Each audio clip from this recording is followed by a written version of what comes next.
hate, challenge, motivation, lies, truth, impossible, virtue,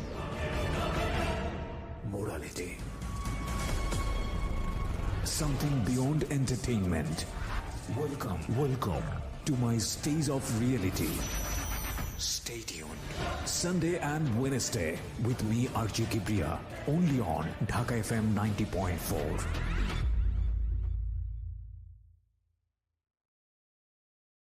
এই অনুষ্ঠানটি শ্রোতাদের জীবন গল্প ভিত্তিক অনুষ্ঠান। এই অনুষ্ঠানে শ্রোতারা স্বেচ্ছায় নিজেদের জীবনের গল্প বলেন। শ্রোতারা যা এখানে বলেন তা সরজমিনে ইনভেস্টিগেটেড নয়, সুতরাং সেদিক থেকে বিশ্বাস অবিশ্বাস একান্তই আপনার নিজের। সম্পূর্ণ বিনোদনমূলক এই অনুষ্ঠানটি আমাদের ব্যক্তি জীবনে কখনো কখনো শিক্ষণীয় ভূমিকা রাখে। এই অনুষ্ঠানে যারা আসেন স্বেচ্ছায় অংশগ্রহণ করেন। এই অনুষ্ঠানে কনফেস করবার পরে কিংবা জীবন গল্প বলবার পরে তার ব্যক্তি ও সামাজিক জীবনে কোনো বিরূপ প্রভাব পড়লে সেটার জন্য রেডিও কর্তৃপক্ষ দায়ী নয়। প্রতিটি অপরাধ এবং ভুল দাঁড়িয়ে থাকে গোপন কিছু ঘটনার উপর। আমরা সেই গোপনকে আনতে চাই সবার সামনে, যে গোপন আপনাকে অপরাধ কিংবা ভুলের মূল কারণ দেখিয়ে দেবে। আপনি হয়তো নতুন করে ভাবতে শিখবেন কিভাবে অপরাধ থেকে দূরে থাকা যায়। আমরা অপরাধীকে দোষী বলার আগে কেন সে দোষ করেছে সেটা দেখাই, যাতে আপনি আর সেই ভুল না করেন। আমরা অপরাধকে নিরুৎসাহিত করতে অপরাধ কিংবা কোনো ভুলের নির্মম পরিণতি দেখাই, যাতে আপনাকে আমরা সেই জায়গায় না দেখি। আমরা বিশ্বাস করি প্রতিটি মানুষই সম্ভাবনাময়। কাউকে তার ভুল বা অপরাধের শাস্তি দেবার আগে আমরা তার ভুলের পেছনের গোপন সত্য সবার সামনে বলার সৎ সাহসকে সম্মান জানাই, যাতে আপনি সেই ভুল থেকে বাঁচতে পারেন। শুরু হলো সিক্রেটস, সামথিং বিয়ন্ড এন্টারটেইনমেন্ট। প্রিয় শ্রোতা, আপনাদের সবাইকে আমন্ত্রণ জানাচ্ছি রবিবারের রাতে সিক্রেটস অনুষ্ঠানে। আমি RJ কিবরিয়া এই মুহূর্তে আপনার সঙ্গী, এবং আমার এই অনুষ্ঠানগুলোতে যদি আপনি অংশগ্রহণ করতে চান আমাদেরকে ফোন করবেন। আমাদের ফোন নাম্বারটি হচ্ছে 09611904904। আমি আবারও বলছি 09611904904। আমাদের এই অনুষ্ঠানটি যখন রেডিওতে প্রচার হয় তখন একই সময়ে ঢাকা FM এর ইউটিউব চ্যানেলে প্রিমিয়ার হয়, এবং ইউটিউবে শোনার সুবিধা হচ্ছে যে ওখানে একেবারে নন স্টপ চলতে থাকে। সো যারা ইউটিউবে আসেননি আমাদের ঢাকা FM এর ইউটিউবে, তাদেরকে আমি বলবো সাবস্ক্রাইব করে আমাদের বেল বাটনটি অন রাখার জন্য। আমাদের ঢাকা FM এর চ্যানেলটি হচ্ছে সবচেয়ে সহজ উপায় হচ্ছে আপনি ইউটিউবে গিয়ে ঢাকা FM 90.4 নামে সার্চ করলেই আপনি চ্যানেলটি পেয়ে যাবেন। এছাড়াও যদি আপনি অ্যাড্রেস বার দিয়ে যেতে চান তাহলে www.youtube.com/dfm904। আমি আবারও বলছি youtube.com/dfm904। ওকে, চলুন যিনি গেস্ট আছে তার সঙ্গে পরিচিত হই। প্রথমে নামটা একটু বলেন। জি, আমার নাম জুয়েল। জুয়েল, বয়স কত? 20 বছর। এখন 20 বছর। জি। জুয়েল, আপনি কোন জেলায় জন্মগ্রহণ করেছেন? আমি সোনারগাঁও, নারায়ণগঞ্জ জেলা। নারায়ণগঞ্জ, সোনার। জি, আচ্ছা, সোনারগাঁও, নারায়ণগঞ্জ। আর বর্তমানে থাকছেন কোথায়? বর্তমানে থাকছি ধানমন্ডি। ধানমন্ডিতে। জি। ঠিক আছে, আপনি আজকে যে গল্পটা বলতে এসেছেন এখানে, সেটা অনেককেই অনেকভাবে সচেতন করবে। যদিও খুব ছোট্ট পরিসরের একটা গল্প, খুব বেশি একটা ক্লাইম্যাক্স পাবো কিনা আমি জানি না, কিন্তু শিক্ষণীয় একটা গল্প। শুরু করেন। জি, প্রথমে ব্যাকগ্রাউন্ডটাই আমরা দেখি। জি, আমি ছোট থেকে বড় হয়েছি আমার নানিদের বাড়িতে। যখন আমি ক্লাস 2-এ পড়ি তখন আমার আব্বু ঢাকাতে রিক্সা চালার প্রথম। আচ্ছা। তারপর ওই জায়গায় উনি রিক্সা চালাতো আর ইলেকট্রিক কাজ শিখতো। আর তখন আমি একাই ছিলাম, আমি বড়। আচ্ছা। আর আমি যখন ক্লাস 2-তে পড়তাম তখন আমার বাপ মানে আমার আব্বু আমার নানির বাড়িতে যাইতে দিত না। যখন আমি একটু বড় হয়েছি তখন আমি মানে ওই সময় বর্ষাকাল ছিল, আমার যতটুকু মনে আছে, আমি পানি আমার মানে তখন গলা পানি ছিল, চক গ্রাম এলাকা। তো আমি সাতটায় বই হাতে নিয়ে আমার নানিদের বাড়িতে যাইতাম। আমার ওই জায়গায় ভালো লাগতো, মানে ছোট থেকে বড় হয়েছি যতটুকু। পরে একদিন আমার আব্বু আমার মানে ওই জায়গা থেকে মাইরা নিয়ে আসছে। প্রতিদিন আমি সকালে যাইতাম, পরে বিকেল আব্বাই আমার নিয়ে মাইরা আনতো ঢাকা থেকে কাজ করে যায়। পরে এমনি এমনি গেল। পরে ক্লাস 2-এ আমি পরীক্ষায় ফেল করছি, ফার্স্ট পরীক্ষায় ফেল করছি। পরে আবার আমার 2-তে আমার আব্বু ভর্তি করাইছে, পরে আবারও ফেল করছি। পরে মানে এরকম খালি আমার নানিদের মানে আমার নানিদের বাড়িতে একটা থাকতো, নেশা থাকতো। তো আবার মানে দ্বিতীয়বার যখন টুতে ফেল করছি তখন আবার ভর্তি করাইছে আমারে। আমার আব্বুর অনেক ইচ্ছা ছিল যে আমার লেখাপড়া করায় বা আমি বড় ছেলে, আবার মানে আমার নিয়ে অনেকটা ভাবতো, এখনো ভাবে। তো যখন আমি টুতে দ্বিতীয়বার ফেল করছি, পরে আবার ভর্তি করাইছে, তখন আমার জীবনে টুতে ফার্স্ট আমি ওই সময় ভালোবাসা কি বুঝতাম না, ভালো লাগাটা বুঝতাম। তো আমি যখন কিনা ফাইনাল পরীক্ষা দিলাম তৃতীয়বার টুতে, তখন আমার পাশে একটা মেয়ে বসছিল। ওই মেয়েটা মানে একসাথে আমরা লেখাপড়া করতাম কিন্তু এতটা খেয়াল যেত না। তো মেয়েটা মানে দ্বিতীয় পরীক্ষার দিন চুল সারা ছিল, আমার আমার পাশে বসছে।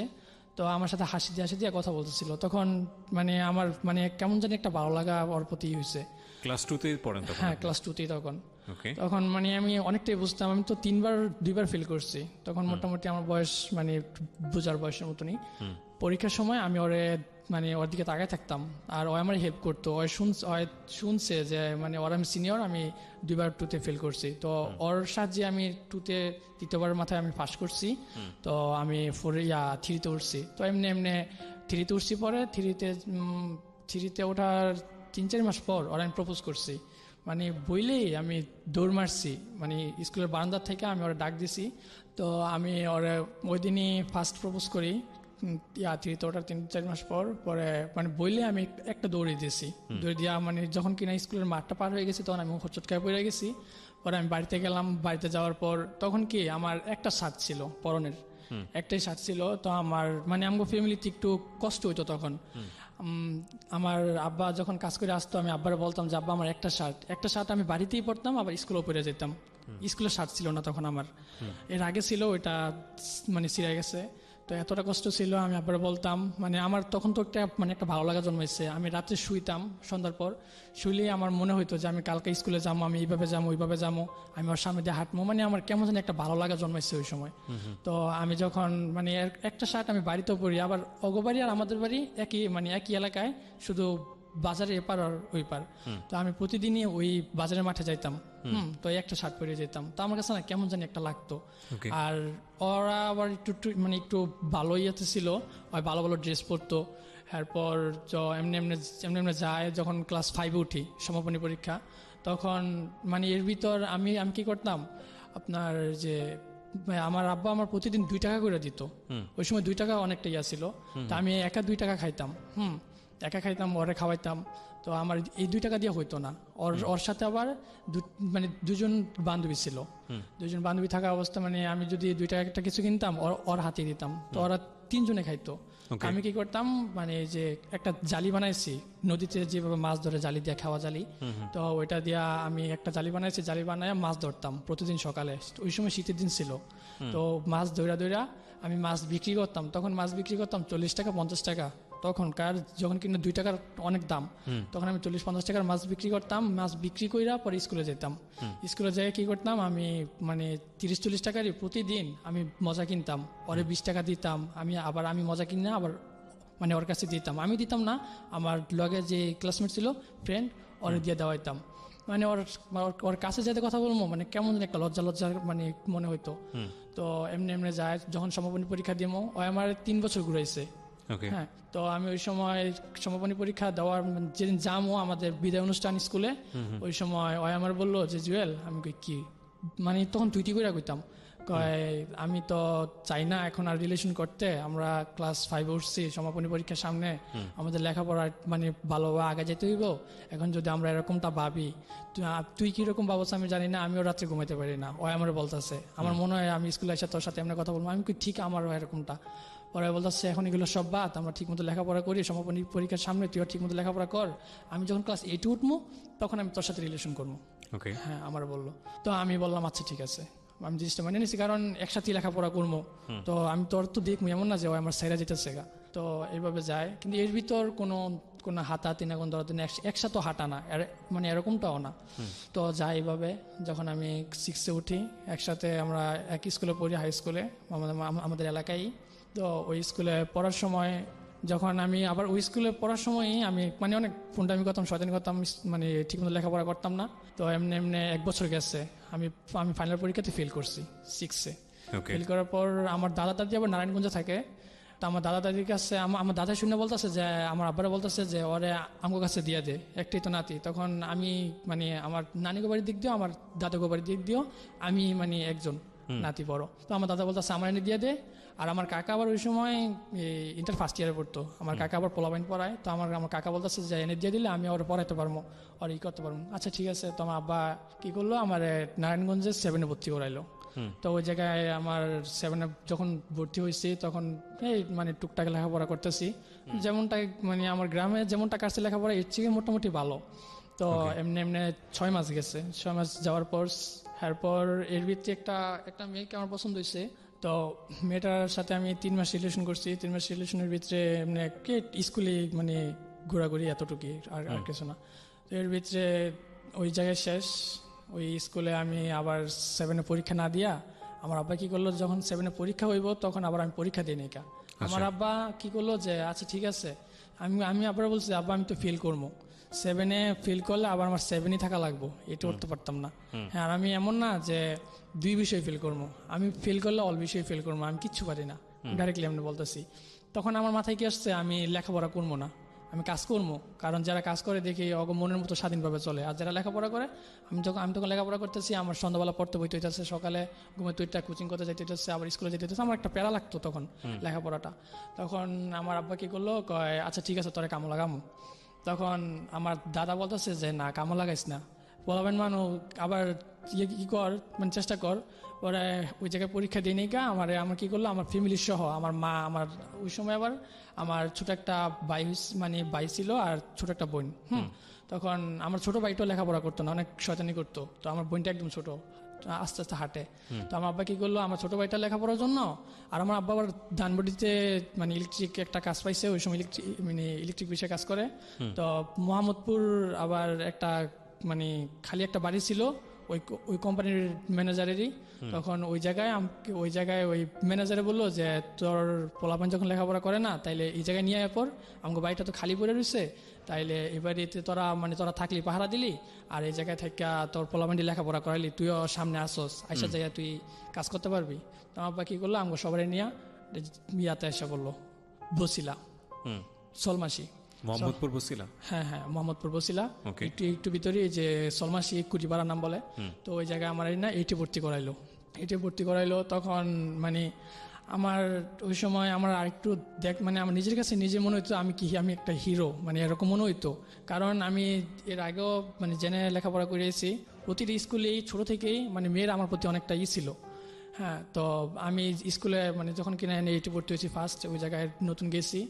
তো নতুন ওই বিল্ডিংয়ে যাওয়ার পর আমি সাদুইটা ওই দিন দুপুরে ভাত খেতেছিলাম। তো একটা মেয়ে নিচ দিয়ে যাইতেছে, মেয়েটা আমার দিকে তাকাই রয়েছে উপরের দিকে, মেয়েটা আমার দেখছে। তো আমি যখন পরের দিন স্কুলে আমার ভর্তি করেছে, আমি বই খাতা নিয়ে স্কুলে যাইতেছি, এই মেয়েটা আবার সামনে পড়ছে, মানে আমগো বাড়ির সামনে দিয়েই হাইটা আর একটু সামনে গেলেই একটা আছে, নদী আছে, ওই জায়গায় গোসল করে। তো আমার ওই গোসল করে আস্তে আস্তে আমার সামনে পড়ছে, পরে আমার দিকে তাকায় একটা হাসি দিয়েছে, পরে গেছে গা। আর পরের দিন আবার আমি আসছি বাড়িতে, মানে স্কুলে যাবো, তখন আবার দেখা হয়েছে একই টাইমে। তখন আমার বলতেছে আপনার নাম কি, আমি বলছি আমার নাম জুয়েল। কয় যে এই জায়গায় কি আপনার নতুন আসছেন? আমাকে হ্যাঁ। পরে এমনি কথা হইলো, পরে আমার কয় আচ্ছা আপনি কি ফোন ইউজ করেন? তখন আমি ফোন ইউজ করি না, আমার আম্মুর মোবাইলটাই আমার কাছে থাকে সব সময়। আমি মানে যে এফএম রেডিও যেটা এনকের, পরে এগুলো শুনি। পরে আমার বললো যে আপনার নাম্বারটা দেন, পরে আমি আমার মার ফোন নাম্বারটা দিলাম। মেয়েটাই আপনার কাছ থেকে নাম্বার চাইল? হ্যাঁ, মেয়েটা আমার কাছ থেকে নাম্বার চাইছে। পরে আমি আবার ওই জায়গায় একটা ছেলের সাথে আমার পরিচিত হয়েছে, নাম মহাসিন। তো আমার অনেক হেল্প করছে অনেক দিক থেকেই। তো ওরা আমি জিজ্ঞেস করলাম যে মহাসিন তুমি তো এই এলাকায় তো সবসময় থাকো স্থানীয়, তো এই ওই মেয়েটার নাম ছিল, যাই হোক আমি মেয়েটার বিষয়ে জিজ্ঞেস করলাম কি মেয়েটা কেমন? পরে বললো যে মেয়েটা ভালো, কিন্তু মেয়েটার একটা বিয়ে হয়েছে। মেয়েটার বিয়ে হয়েছে আমি ওই জায়গায় যাওয়ার 6 মাস আগে, আর মেয়েটার স্বামীর সাথে সংসার করছে 1 মাস। তো যেভাবে হোক মেয়েটার স্বামী মানে নেশাবানি করে, এর জন্য ছাইরা দিছে। পরে মেয়েটার মানে এগুলো শোনার পর আমার একটা মানে কেমন একটা মায়া লেগে গেল যে এরকম একটা পরে আমার সাথে কথা বললো, আমিও কথা বলি। তো একদিন বিকালে ওর দিকে আমি গেছি। ওদিকে যাওয়ার পর কিন্তু ওর বাপ আবার মানে যে বাবার ব্যবসা ওটা করে, তো ওর বাবা বুঝতে পারছে যে আমি ওর মেয়ের জন্য আমি ওর বাড়ির কাছাকাছি যাই। তখন আমার ডাক দিয়ে আমার জিজ্ঞেস করলো এনে কি লেগে প্রতিদিন। পরে আমি বললাম যে এমনি হাঁটতে আসি। পরে ওকে এই জায়গায় যাতে আর না দেখি। এরপর দিন আবার গেছি, আমার দূরে একটা থাপড় দিছে ওর বাপ। পরে থাপড় দেওয়ার পর আমার ভিতরে মানে একটা জিদ জন্মাইছে। আমি তো আমার আসতে বলতো, কিন্তু ওই মেয়েটা আমার আবার প্রতিদিনই যাইতে বলতো। তো আমি এরপরের দিন যখন কিনা আমার থাপড় দিছে, আমার একটা জিদ হয়েছে। পরে মেয়েটা আমি ওই মেয়েটারে মানে বললাম যে ওইদিকে একটা হাউজিং আছে, মহাসিনে আমার বলছে ওইদিকে একটা হাউজিং আছে, তাইলে ওরা নিয়ে ঘুরতে যা। পরে আমি বললাম চলো আমরা ঘুরতে যাবো, মানে ফোনের ভিতরে বলছি। পরে হাঁটতেছি হাউজিংয়ের ভিতরে, মানে মানে একটু মানে ঘোরা হয়েছে। ঘোরার পর আমার বলতেছে যে আজকে রাত্রে আমাকে বাড়িতে যাইও। ওই বলতেছে আজকে রাত্রে আমাকে বাড়িতে যাইও। আমি বলছি কে, মানে এই কথাটা করার আগে যখন আমি মানে আমি মানে যে খাইল্লা বলে কাশফুল ওর পাশে বসছি, তখন আমি ওরে জড়ায় ধরছি। প্রথমেই আমার হাতটা ওর কাঁধে নিছে, তখন আমি ওরা জড়ায় ধরছি। জড়ায় ধরার পর মানে ওর কেমন জানি করতেছে, আমার বলতেছে জুয়েল আমি কি আজকে রাত্রে আমাকে বাড়িতে আসবা। আমি বলছি কে, কয় এমনি। তারপর মানে রাত্রে আমার যাওয়ার মানে করলো। পরে আমি বলছি আচ্ছা ঠিক আছে, কিন্তু আমি তখন বুঝতে পারি নাই যে এমন কিছু হইব। আমার রাত্রে যাওয়ার কথা বলছে, আচ্ছা ঠিক আছে।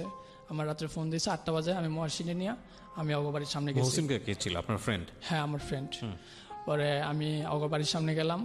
অগবাড়ির সামনে যাওয়ার পর ওরা আমি ফোন দিচ্ছি যে আমি আসতে বলছো, আমি তো তোমার বাড়ির সামনে।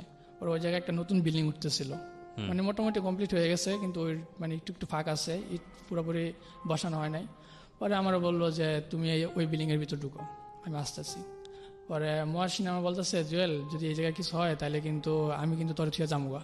আমি বললাম যে আচ্ছা তুই যে জ্ঞানে এনে আর কি বয় আসবো, আমার লোক দেখা করবো। পরে আসছে, আসার পর যাই হোক ওই জায়গায় আমারে ও জড়া ধরছে। জড়া ধরার পর মানে আমি তেমনটা ভাবি না যে ওর সাথে এমন কিছু করবো। আপনার বয়স কত তখন? আমার বয়স তখন ক্লাস 8-এ পড়ছেন আপনি তখন? হ্যাঁ। নাকি পড়াশোনা ছেড়ে দিয়েছেন? না, তখন ক্লাস 8-এ পড়ছেন। তো ক্লাস 8-এ আপনি যদি পড়ে থাকেন, আপনি যদি রেগুলার স্টুডেন্টও হয়ে থাকেন, 2-1 বছর ফেল করেছেন, তার মানে আপনার বয়স তখন 16-17 এরকম। এমনটাই। আর মেয়েটার বয়স কত ছিল? মেয়েটার বয়স আপনার চেয়ে জুনিয়র ছিল না? আমার থেকে সিনিয়রই। আপনার থেকে বয়সে বড় ছিল? হ্যাঁ। ওকে, তারপর? তখন ওর 19 বছর হইব, 18 বছর 19 বছর। তখন মানে আমার সাথে জিনিসটা হওয়ার পর আমি ওইখান থেকে আইসা পড়ি। তখন এর আগে তো আপনি এই ধরনের সম্পর্কে জড়ান না, এর আগে আমার এই ধরনের সম্পর্ক হয় নাই। তো আমার ওই জায়গায় ফার্স্ট হয়। তখন আমার ভিতর কেমন জানি একটা, আমি শুয়েছি পর আমার ভিতর কেমন জানি একটা মানে এই জিনিসটা তো এর আগে যারা করে তো হেরা বুঝে যে পরবর্তীতে কি। তো আমি এই জিনিসটা করার আগে আমি বুঝতাম না। যখন এই জিনিসটা হয়েছে ওর সাথে আমার, তখন আমার ভিতরে মানে মানে আবার করার একটা হয়েছে যে আমি তো বুঝতে পারছি জিনিসটা কি। তখন আমি ওর ফোনের ভিতর বললাম যে তুমি তো আমার বলো নাই কে এমন কিছু, আমি জানি এতটুক যে ছেলেরা মেয়েদের সাথে। ওরা আমার বললো যে মানে ওর বিয়ের ব্যাপারটা আমার কাছে তখনও লুকায় রাখছে। ও আমার কোনো দিনই মুখ খুলে বলে নাই যে ওর বিয়ে হয়েছে। তখন আমি মহাসিনের কাছে শেয়ার করলাম, মহাসিন আমার সাথে তো এমন এমন হয়েছে। মহাসিন আমার প্রথম জিজ্ঞেস করছে কি আমি বুঝছি আমার সাথে তো এমন এমন হয়েছে। তো ওরা আমার ওই বলতেছে যে ওর তো বিয়ে হয়েছিল এর আগে, তোর তো আমি বলছি তো একটা মেয়ে বিয়ে হইলে যদি পরবর্তীতে স্বামী না থাকে তখন এতটুকু যাই হোক, তাই তুই যদি ওর কি বিয়ে করবি? পরে আমি বলছি যে আমি মাত্র ক্লাস 8-এ পড়ি, আর এখন তো বিয়ের কথা তো মুখ দিয়ে আনেই যাবো না, অসম্ভব। আমি কোনো কাজ করি না। পরে ওই মেয়েটার ইচ্ছা ছিল যে আমার সাথে মানে এরকম খারাপ কিছু রেগুলারলি করে যাওয়ার। পরে মেয়েটা 3 দিন পর আবার আমাকে মানে আমার এরকম একটা প্রপোজ করলো যে আবার আসার জন্য। পরে মানে আমারও মনে মানে আমি ওর মুখ ফুটটা বলতে পারতেছি না তখন, মানে আমার ইচ্ছা তখন। পরে আমিও যাই 3 দিন পর। যাওয়ার পর আবার এরকম হয়। পরে তৃতীয় দিনের মাথায় মানে তৃতীয়বারের মাথায় ওর আব্বু আবার মানে বাহিরে আইসে লাইট নিয়ে, ওর মনে ঘরের ভিতর পায় না। পরে লাইট মারার পর ওর আব্বু যখন ডাকতেছে ওরে, পরে আমি বুঝতে পারছি হয় আমার কয় তাড়াতাড়ি যাওয়া। পরে ওইখান থেকে আমি দৌড় দিছি। পরে ওর আব্বু লাইট মেরে আমার পিছনের সাইডটা দেখছে। কিন্তু এর আগে যে আমার একদিন একটা থাপড় দিছিল, তখন হয়তো খেলা আছে এজন্যই মানে উনি মানে ধরতে পারছে যে আমি হইতে পারি। তখন ওর আর মারে নাইকা, ওর নিজের মেয়ে ওরে নিয়ে গেছে নিয়ে যাওয়ার পর আমার এর পরের দিন আমাকে বাড়িতে আসছে। ওরা মানে উনি তো জানে যে আমরা এই বাড়িতে থাকি, ওকে বাড়ি থেকে বেশি দূরে না, আমগো বিল্ডিং এর সাথে থেকে ওকে বিল্ডিং দেখা যায়। পরে আমগো বাড়িতে আসছে, আসার পর আমার ডাক দিয়েছে, আমি আসছি। আমার কয় তোরে যাতে আর ওইদিকে না দেখি, আর না এলে তোর এই জায়গা থেকে একবারে তোর ফ্যামিলি নিয়ে একবারে যাইতে হইব। আমার এরকম একটা ট্রিট করে। পরে আমি বলছি আচ্ছা ঠিক আছে। পরে ওর সাথে আর আমার কোনো যোগাযোগ হয় না, ফোনে কথা বলি না। আমার বাড়িতে তখন বড়ি ছিল। পরে ওই আমার বাড়িতে বড়ি টোকাইতে আসতো। ওর সাথে আবার আরেকটা মেয়ে ছিল। তো ওই মেয়েটা আবার এর ভিতরে আমার দেখে নাই, যখন বড়ি টোকাইতে আসছে তখন আমি করতে পারিছি। ওর সাথে যে মেয়েটা ছিল ওই মেয়েটা আমার দেখছে। ওই মেয়েটা তখন 6-এ পড়ে। তো ওই মেয়েটা আমার দেখার পর আমার দিকে তাকাই রয়েছে, আমি ওই মেয়েটার দিকে তাকাই রয়েছি।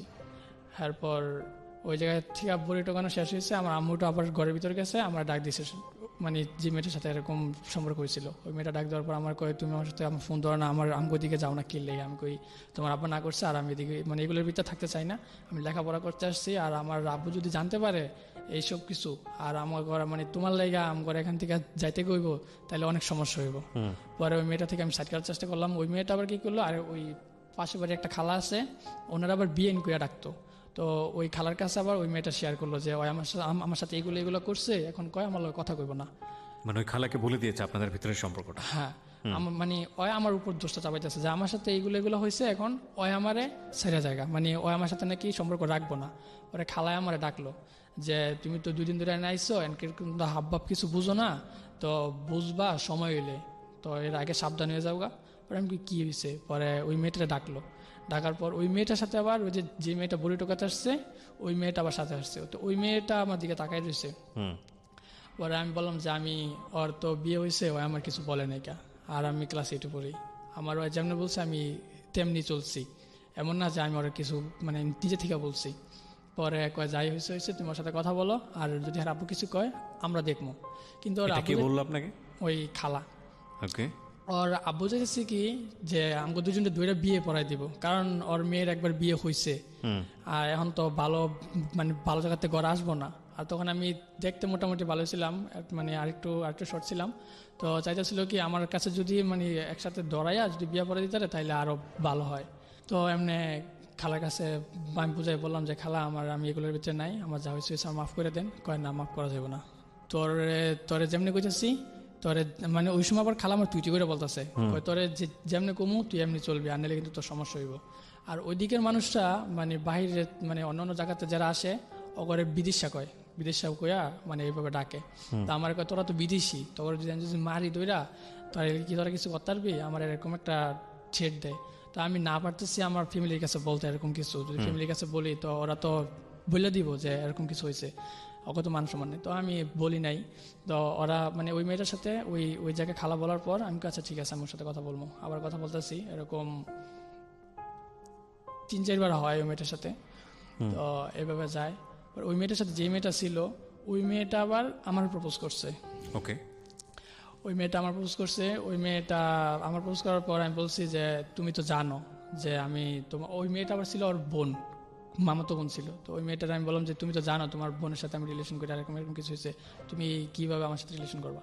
জানার পর ওই বলতেছে যে হ্যাঁ আমি সব কিছু জানি, আপনার সাথে আমি রিলেশন করবো, আপনার আমার অনেক ভালো লাগে। ওই আবার বলতো, শুধু ওই বলতে না, অনেক মেয়েরই আমার বলে যে আমার নাকি দেখতে দেবের মতো লাগে, আমার একটা দাঁত বেঁকা। তো আমার মানে এরকম কিছু বলার পর আমার ভিতরে আরেকটু হইলো যে আমি তো নিজে অনেকটা বড় মনে করতাম, তখন থেকে আমি আরেকটু মনে করি। তো ওই সময় আমি স্কুলে যাওয়া আসা করি। তো যে মেয়েটা ওর মামাতো বোন আমার পোস্ট করছে ওই মেয়েটার আবার ফোন নাম্বার আমি নিয়েছি। আচ্ছা ঠিক আছে তোমার ফোন নাম্বার দাও। তো আস্তে আস্তে ওই মেয়েটার সাথে কথা বললাম। যখন ফার্স্ট যে মেয়েটার সাথে আমি হয়েছে ওই মেয়েটা জানতে পারলো যে আমি ওর সাথে রিলেশন করি। আর এই দুইজনের ভিতরে আবার ঝগড়া লেগে গেছে যে তুই অল্ল কথা কবি না, ওই কইতেছে তুই অল্ল কথা কবি না। তো যাই হোক এমনি গেছে। তো ওই মেয়েটা আমি ডাইরেক্টলি না করে দিয়েছি ফার্স্ট, মানে যার সাথে হয়েছে। ওই অনেক কান্নাকাটি করছে আমার জন্য, মানে একটা জিনিসে জড়াই গেছে, আমার অনেকটা ভালোবেসে ফেলছে। তো আমি তখন এতটা কিছু বুঝতাম না। তো আমি আবার দ্বিতীয় যে মেয়েটা ছিল ওই মেয়েটার সাথে কথা বলতাম। এর ভিতরে আবার স্কুলে আমি যাইতাম, যখন আমি স্কুলের মানে গেটটা দিয়ে স্কুলে প্রবেশ করতাম তখনই মানে অনেকগুলো মেয়ে, ক্লাস 6-7 মেয়ে, আমি তখন 8-এ ভর্তি হয়েছি, অনেকগুলো মেয়ে মানে আমার দেখা মানে অনেকটা মানে একটা ইয়া দিয়ে উঠতো যে হিরো হয়েছে। পরে আমার আবার হাতে ডাক দিত হাই, আমি বলতাম হাই। পরে সামনে যাইতাম, 4-5টা মেয়ে ছিল। পরে ওরা আমার সাথে মানে কথা বলার জন্য অনেকটা ইয়া হয়ে থাকতো। তো যে ওই জায়গার স্থানীয় যে ছেলেগুলো ছিল ওরা আবার এগুলোতে মানে আমি একটা অন্য জায়গাতে আসছি, এখন ওরা আমার জন্য কথা বলতে পারতেছে না। আমি গেলে আমার সাথে ওরা সবাই সাথে কথা বলে যে ভাই আপনার নাম কি, আপনি কই থেকে আসছেন, এটা আপনি কার সাথে রিলেশন করেন কিনা। তো এর ভিতর একটা মেয়ে ছিল আমার পছন্দ করতো, আমি ওই সময় জানতাম না। তো ওর আবার একটা বোন ছিল, বড় বোন, ও আমার বললো যে ভাইয়া আপনারা তো আমার মানে এর ভিতরে 4-5 মাস গেছে যাওয়ার পর আমার বলতেছে ওর বড় বোন যে ভাইয়া আপনারা তো মানে মানে আমি নামটা চেঞ্জ করি, আমার বলতেছে আপনারা তো ফুল অনেকটা পছন্দ করে। পরে আমি বললাম যে আমি তো একজনের সাথে রিলেশন করি। পরে কয় কোন জায়গার, আমি কই আমগো বাড়ির সাথে জানি আমরা থাকি। পরে ওই মেয়েটা আবার আমার এতটাই পছন্দ করতো, আমি আমার ওই মেয়েটা মুখ খুলে বলতে পারে না কা। ফার্স্টে থেকে আমি যখন স্কুলে ভর্তি হয়েছি ফার্স্টে থেকে আমার অনেকটা পছন্দ করতো। পরে যখন আমি না করছি ডাইরেক্টলি, আমি তবে মেয়েটা আমি দেখছি, দেখার পর আমার তো এতটা ভালো লাগতো না। পরে আমি ডাইরেক্টলি না করছি, আমি কই না আমি রিলেশন করবো না। পরে মেয়েটা কান্নাকাটি করলো। এরপরের দিন সকাল ভোরে আমার স্কুলে আসতে বলছে, শীতের দিন অনেক কুয়াশা, তো স্কুলে আমরাই আইসা ক্লাস খুলতাম পুরাইয়া। পরে ওই মেয়েটা আগে আগে আসছে, আমার ক্লাসের ভিতরে আলাদা ডাকায় নিছে। ওই মেয়েটা আর মেয়েটার বড় বোন একসাথে ওরা লেখাপড়া করতো। পরে আমার ডাকায় নিয়েছে, আমার ডাকায় নিয়ে ওই মেয়েটা আমার মানে দরজাটা লাগাইয়া ক্লাসের আমার জড়ায় ধরার পর আমারও মানে এর আগে আমি এরকম কিছু করছি, আমার নিজের ভিতর আরেক মানে অন্যরকম একটা জিনিস ফিল হয়েছে। পরে আমরা জড়ায় ধরছি। পরে যাই হোক ওই জায়গায় ধরা এতটুকুই। পরে ক্লাস থেকে বাইরে এসে পড়ছি, যখন ওই জায়গায় আরও পোলাপান শুনছে যে আমার সাথে ওর এরকমই, পরে সবাই আমার মানে আমার ছিট দিতেছে আমার মারবো। তো এরকম একদিন দুই দিন অনেক দিন গেছে, যাওয়ার পর একটা ছেলে আমার রাস্তা দইরা আমার একটা থাপড় দিছে সন্ধ্যার সময়। তখন পরে আমার আবার কয়েকটা ফ্রেন্ড ছিল, আমি ওর কাছে বললাম যে দোষ আমার তো মারছে। পরে ওরা আবার ডাকাইয়া ওর একটা থাপড় দিছে। ওর একটা থাপড় দেওয়ার পর ওই কী করলো, কয় পারলে তোরা এনে খারাপ আমরা আইতেছি। পরে ওকে আবার যে গ্রুপটা ছিল ওরা সবাই আমার মারার জন্য অনেক কী করছে, ওরা সবাই আসছে আমার মারার জন্য দৌড়াইয়া। পরে আমার লগে যেগুলো ছিল এগুলো সবগুলো দৌড়াই গেছে আমার লগে, মানে যে থাপড় দিছে ওই আসিল আর আমি আসিলাম। পরে আমার মানে একটা লাঠি দিছে, একটা ঘুষি দিছে, দেওয়ার পর ওই জায়গা থেকে আমি আশা করি। তো এই স্কুলের তখন লাস্ট আমি পরীক্ষা দিব না, মানে ওই স্কুলে আমি যাইতেই পারি না। মেয়েরা এই দিক দিয়ে আমার সাথে কথা বলে, আমি তো আর ইচ্ছে করে কথা বলি না। তো ওরা আবার স্কুলে থেকে দেখে, ওরা আমার অনেক ঠিক দিত, আমার মারবো যদি কারোর সাথে কথা বলি। আমি লাস্ট আমার পরীক্ষা, আমার তখন রেজিস্ট্রেশন হইব, আমি রেজিস্ট্রেশন করি না যে আমি স্কুলে পড়বই না। স্কুলে পড়লে আমার মানে আমি নিজে স্বাধীনতাভাবে চলতে পারতেছি না, এনে তো আমার কোনো দোষ নেই। আমি তো ওকে বুঝাইও পারতেছি না যে এনে তো আমি হাইদা কথা কই না, আমার সাথে কথা বলে আমি তো কথা বলতেই পারি স্বাভাবিক। তো আমি ওই সময় আবার রোজার সময় আমি কী করলাম, আমার দাদা আবার ইফতারি দোকানদারি করে, তা আমি ওই জায়গা থেকে আমি আমার দাদার এনে গেছি। আমার আব্বার বলছে যে আমি পরীক্ষা দিব না, আমি তো এখনও ফিল করবো, এখন যদি এইটি এক বিষয় ফিল করি তাহলে আমার আবার এইটি লেখাপড়া করানো লাগবো, আমি আর লেখাপড়া করবোই না। পরে দাদার এনে গেছি, দাদার এনে যাই আমি রোজার ঈদ করি, পরে আসি, পরে এর ভিতরে এইটি রেজিস্ট্রেশন হয়ে যাওয়ার পর আমার আর এটি আর লেখাপড়া হয় না। আমি আব্বার বললাম যে আমি কাজ করবো। তখন আমার কি করলো 2016 শেষ দিক দিয়া, পরে আমি আবার আমার এসি ফ্রিজের মানে আমার হাতের কাজ শিখাইবো আমার আব্বা।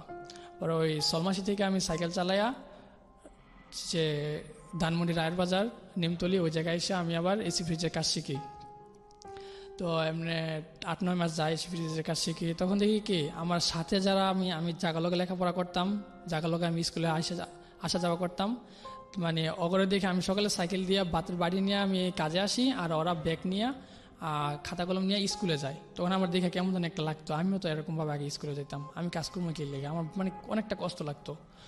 পরে যায় 8-9 মাস যাওয়ার পর আমি আবার বলি যে আব্বা আমি লেখাপড়া করবো। আমার আব্বা বললো যে আচ্ছা ঠিক আছে, তো আবার স্কুলে ভর্তি করাই। পরে ওই স্কুলে ভর্তি হয়নি, ওই স্কুলে আমার মারে দেখা অন্য স্কুলে ভর্তি হয়েছি ওই জায়গারই। পরে আবার এইটি ভর্তি হয়েছি। এটি ভর্তি হওয়ার পর যখন 2-1 মাস যাওয়ার পর আরেকটা মেয়েটা আমার থেকে একটু লম্বা, মেয়েটা তখন 6-এ পড়ে আর আমি 8-এ পড়ি। পরে মহাসিন ওই মেয়ে, আমি যখন স্কুলের মাঠে দিয়ে হাঁটি ওই মেয়েটা আমার দিকে তাকায় থাকে। পরে মহাসিনকে বললাম যে মহাসিনে তখন আবার মানে আমি স্কুলে ভর্তি হয়েছি দিকে আবার এই স্কুলে আসা পড়ে। পরে মহাসিনে পরে 7-এ আমি পড়ি 8-এ। পরে আমি মহাসিনে বললাম যে মহাসিন ওই মেয়েটা তো আমার দিকে তাকায় থাকে। পরে কয় আচ্ছা ঠিক আছে আমি ওই মেয়েটার সাথে কথা বলতেছি। পরে মেয়েটার গিয়ে বললো যে তুই নাকি, ওই মেয়েটা আবার টুইটি করে বলতো যে তুই নাকি ওর দিকে তাকাইতে সবাইকে পছন্দ হয়। পরে কয় হ্যাঁ ওর অনেক ভালো লাগে, ওর তো নতুন দেখলাম তো ওকে বাড়ি কই। পরে বললো যে ওকে বাড়ি নারায়ণগঞ্জে সোনারগাঁও। পরে ওই মেয়েটা আবার আমার কাছে আসছে, আমার এসে আমার নাম জিজ্ঞেস করলো, আমি বললাম যে আমার নাম জুয়েল। পরে ওইখান থেকে মেয়েটার সাথে আস্তে আস্তে কথা হয়। ওই মেয়েটার সাথে আবার প্রতিদিনই টিফিনের সময় আমরা স্কুল থেকে বাইরে যাই, ওই মেয়েটাও বাইরে যেত। পরে আমরা ওই জায়গায় একটা হাউজিং ছিল, ওই জায়গায় প্রতিদিন আমরা ঘুরতে যেতাম, প্রতিদিনই ঘুরতে যেতাম আর ছবি তুলতাম, শয়তানি করতাম, ফেজলামি করতাম, হাঁটতাম। পরে ওই মেয়েটা আমার কি বললো, মানে একই কথা যেমনটা মানে ওরা ওই জায়গায় জড়া ধরার পর ওই মেয়েটা আমার বলতেছে যে আজকে রাত্রে আঙ্গু বাড়িতে যাইবা। না তখন জড়া ধরার পর এর পরের দিন আবার আমি মেয়েটার অফার করলাম যে কালকে কিন্তু আবার আসবো। পরে মেয়েটা বললো যে আচ্ছা ঠিক আছে। পরে এর পরের দিন আমি ওরা কইতেছি যে আজকে ক্লাস করবো না, আজকে স্কুলে যাওয়ার পথেই আমরা আইসা পড়বো। পরে মেয়েটা বলতেছে যে আচ্ছা ঠিক আছে। পরে যখন কিনা স্কুলের কাছে আসছি, পরে আমি বলি যে চলো আমরা হাউজিংয়ে যাবো। পরে মেয়েটা বলতেছে যে না, হাউজিংয়ে না, তুমি আজকে আঙ্গু বাড়িতে যাইবা, আঙ্গু বাড়িতে যাইয়া আমার ফোনে ফোন দিবা 9টা-10টার দিকে, তখন আমি বাইরে বাড়াবো। আমি কি কে, আমার বলতেছে দরকার আছে, তুমি আজকে হেনে যাইও, আজকে আঙ্গু হাউজিংয়ে যাওয়া লাগবো না। পরে আমি বললাম যে আচ্ছা ঠিক আছে। পরে রাত্রে গেলাম, রাত্রে যাওয়ার পর রাতে তখন 9টা-9:30 বাজে। তখন ওর বাড়ির সামনে একটা দোকান ছিল, আমি দোকানে আবার আমার পরিচিত লোক ছিল, ওকে দেখে আমি কি করলাম, একটা হাউজিং ছিল অনেক, মানে সন্ধ্যার সময় ওই জায়গায় কেউ যাইতো না, আমি 9:30 দিক দিয়া আমি ওই হাউজিং ঘুরে ওর বাড়ির সামনে যাইয়া পরে ওরা ফোন দিছি। ফোন দেওয়ার পর ওর ঘরটা ছিল এরকম, ওর আম্মু ছিল বিদেশে আর ওর আব্বু ছিল ঘরের ভিতরে, আর আরেকটা রুম ছিল বারান্দা, যেটা ঘরের বাহিরে, ঘরের পিছনের সাইড দিয়া। ওই মেয়েটার বাড়ির সামনে যাই ফোন দিই, ফোন দেওয়ার পর মেয়েটা বাইরে মেয়েটা আর মেয়েটার বাপ দুজনই ওই বড় একটা ঘর ওই ঘরে ছিল। তো বারান্দায় যেখানে ওই লেখাপড়া করতো, পরে ওই জায়গায় আমার ওই রুমের ভিতরে নিয়ে গেল রাত্রে। পরে ওই জায়গায় একটা অনৈতিক সম্পর্ক হয়ে যায়। যাওয়ার পর এরকম আরেকদিন আমার মানে এরপর হয়ে যাওয়ার পর আমি আবার বাসায় চলে গেলাম। তখন আমার আব্বা আবার চাকরি শেষ করে, মানে কাজ শেষ করে রাত্রে 10:30টার ভিতরে আবার বাসায় এসে পড়তো। তো আমার ওই সময় 10:30 বাজে আছে ওই জায়গায় রুমেই। তো আমার আব্বু যদি এসে আবার আমার না পায় তাহলে অনেক চিল্লাচিল্লি করে, আমার মারে। পরে আমি ওই জায়গা থেকে দৌড়ে আমি আসছি, আইসা দেখি কি আমার আব্বুর আম্মু ঝগড়া লাগছে আমার নিয়ে। পরে আমার আম্মুরে ওই জায়গায় আমার জন্য মারে, আমার জন্য ফার্স্ট আমার আম্মু মার খেয়েছে ওই দিন।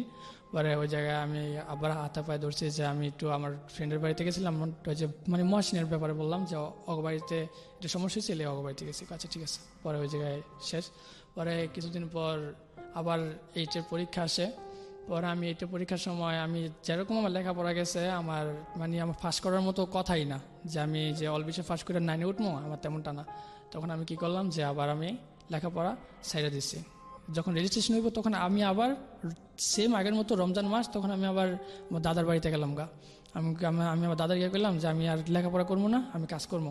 পরে তুই একবার এইটে পড়লি, পরে তুই পরীক্ষা দিলি না, আমার না পড়লি, পরে তোর এসিপিএসের কাজে দিল, তুই কস যে তোর লেখাপড়া বা এই কাজ ভাল লাগে না, তোর লগের পোলাপেন সবাই স্কুলে যায়, তুইও কস যে স্কুলে যাবি, তাইলে তুই এখন আবার তুই স্কুলে যাইলি, আবার এখন তুই আবার কাজ করবি কসকির লেগে। আমি কই না, আমি লেখাপড়া করবো না, আমি ফেল করবো, শুধু বাপের টাকা নষ্ট করে লাভ নেই কা।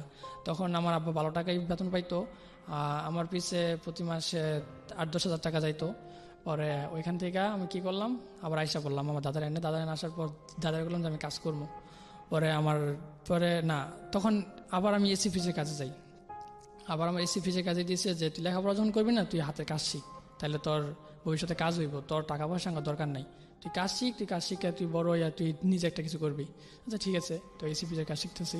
পরে এর ভিতরেই আমি এসি ফিজের কাজ থেকে আমি ছুটি পাইছি 15 দিন। পরে আমি বাড়িতে গেছি। বাড়িতে যাওয়ার পর আমার ফ্রেন্ড সৈকত, মানে ওর থেকে ছোটো থেকে ওর সাথে আমি বড় হয়েছি। পরে ফোনে কথা বলতেছে ওর গার্লফ্রেন্ডের সাথে। পরে তখন আমার কোনো গার্লফ্রেন্ড নাই, আমি ওইখান থেকে আইসা পড়ছি একদম সব শেষ। পরে আমার তো কোনো গার্লফ্রেন্ড নাই, আমি হাঁটতেছি রাস্তা দিয়ে, ফোনে কথা বলতেছে। পরে আমি বললাম দোস্ত তোর ফোনটা একটু দে। পরে ফোনটা নিয়েছি, নিয়ে ওর গ্যালারিতে পিক দেখতেছি। পরে ওই জায়গায় এর আগে কিছু পিক ওঠানো হয়েছে আমার। পরে আমি এগুলো দেখতে পরে মানে একটা মেয়ের পিক দেখি। তখন আমি ওরা বললাম যে মেয়েটা কে? পরে আমার ফ্রেন্ড, এক কলেজে পড়ি আমরা, ইন্টার ফার্স্ট ইয়ারে। পরে আমি কই মেয়েটার বাসা কই? বলে যে মেয়েটার বাসা চিটাং রোড। আমি ও। পরে মেয়েটার মানে ব্যাপারে শুনলাম যে মেয়েটা মানে একটা ভালো ঘরেরই মেয়ে, ওরা এক বোন আর 2 ভাই, ওই বড়। পরে আমি ওই সময় এর আগে আরেকটা রিলেশন হয়ে গেছে আমার, যখন আমি এসি ফ্রিজের কাছে দ্বিতীয়বার ঢুকি, এটি লেখাপড়া সাইরা দ্বিতীয়বার ঢুকি তখন একটা মেয়ে আমার জীবনে আসছে, নাম নাসরিন। আমি ওই মেয়েটার নামই বলতেছি। আর এই মেয়েটা নিয়ে আমার সব কিছু। এই মেয়েটার আব্বু ছিল না, মানে মা ছিল। ওর মা নিয়ে ওই একটা ব্যাংকে জব করে, ওই জায়গায় 10,000 টাকা বেতন পায়। তো ওইখান থেকে ওর মানে আমার খালতো বোনের বান্ধবীর সাথে ওর সাথে আবার ফ্রেন্ড, পরে ওই জায়গা থেকে ওর সাথে আমার পরিচয় হয়। পরিচয় হওয়ার পর ওর সাথে আমি 4-5 মাস কথা বলি। কথা বলার পর ওর আমার মানে ওর আমি একদিন মানে কতদিন কথা বলার পর ওর সাথে আমি মানে একবার দেখা করি, মিট করি হাতের ঝিল। পরে ওর আমি মানে খারাপ একটা দিছি, প্রপোজ করছি যে এরকম কিছু করবো। পরে আমার না করছে, আমি ওরকম ধরনের মেয়ে না। ওর ওর সাথে যখন কিনা আমার 8-9 মাস রিলেশন ছিল, এর ভিতরে শুধু একবার ওর সাথে আমার মিট হয়েছে। পরে ওরা আমি এর ভিতরে 2-3 বার আমি ওরা কষ্ট দিচ্ছি, ওরা আমি ডাইরেক্টলি না করে দিচ্ছি যে ওই মেয়েটা আবার একটু কালো ছিল, ওই মেয়েটা আমি ডাইরেক্টলি না করছি যে আমি তোমার সাথে রিলেশন করবো না। পরে বললো যে কে, আমি কই না আমার ভালো লাগে না। আর আমি ওই মেয়েটা তখন আমার বিয়ের প্রস্তাব দেয় যে তুমি তো আমার সাথে কথা বলতেছো, আমার তো আব্বু নাই, আর তুমি কি আমার বিয়ে করবা? তখন আমি না করছি, আমি বলছি না, এখন আমি বিয়ের কথা কিছু মানে ভাবতেছি না। আমি আরও যদি আমি তোমার বিয়ে করি তাহলে 5 বছর ওয়েট করতে হইব। তখন মেয়েটা বললো 5 বছর তো আমার তো ঘরে বয়স রাখবো না, আমার মা আমার এখনই বিয়ে দিয়ে দেবে বলতেছে। আমি বলছি তাইলে তোমার রাস্তা তুমি দেখো, আমার বাবা আমি থাকি। আমি তো তোমার তো প্রথমে বলি না যে তোমার আমার বিয়ে করতে হইব, আর আমার এখন বিয়ে করাইব না।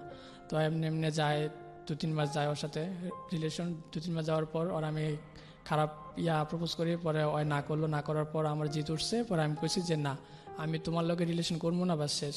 পরে কিছুদিন পর ওর সাথে ব্রেকআপ করছি। ব্রেকআপ করার পর আমি একদম সিঙ্গেল। পরে আমি এরকম বেশি কাজে যাই আসি। পরে এর ভিতরে আবার ওর নাম্বারটা আমার সামনে এসে ওরা আবার আমি ফোন দিছি। পরে আমি ওরা সব কিছু বলছি, বলার পর ও আমার সব মাইনা নিছে। আমার ফোন ওয়েটিং থাকতো আধা ঘন্টা 1 ঘন্টা, অন্যান্য মেয়েদের সাথে আমি কথা বলতাম এমনিতেই, মানে বন্ধুদের থেকে নাম্বার নেওয়া। ওই ওয়েটিং পেতো। ওই আমার কোনো দিন জিজ্ঞেস করে নাই যে জুয়েল তোমার ফোন ওয়েটিং কে, এতক্ষণ কার সাথে কথা বলছো? আমি ফোন দিয়ে বলতাম যে নাসরিন, আমি তো আমার মামার সাথে কথা বলছি, আমার কাকার সাথে কথা বলছি, মানে এরকম ওর সাথে মিথ্যা কথা বল। হ্যাঁ, মিথ্যা কথা বলতাম। তখন আমার সব বিশ্বাস করতো। পরে একদিন আমি অসুস্থ, আমার জ্বর। পরে ওই মেয়েটা আবার আম্মু অসুস্থ। তখন ওর এই 10,000 টাকা দিয়েই ওর আম্মুরে নিয়ে আলাদা থাকে। ওর ভাই বোন এতটা কেয়ার করে না। পরে ওর আম্মুরে নিয়ে আলাদা থাকতো। তখন ওর আম্মু একটু অসুস্থ হয়ে পড়ে। তখন যে 10,000 টাকা দিয়ে ঘর ভাড়া দিত, ওর সংসার চালাইতো, ওর আম্মুর ওষুধ পানির খরচ করতো। ওর ভাই বোনও এতটা ওর মার কেয়ার করতো না। পরে আমি আবার অসুস্থ হয়ে পড়ি।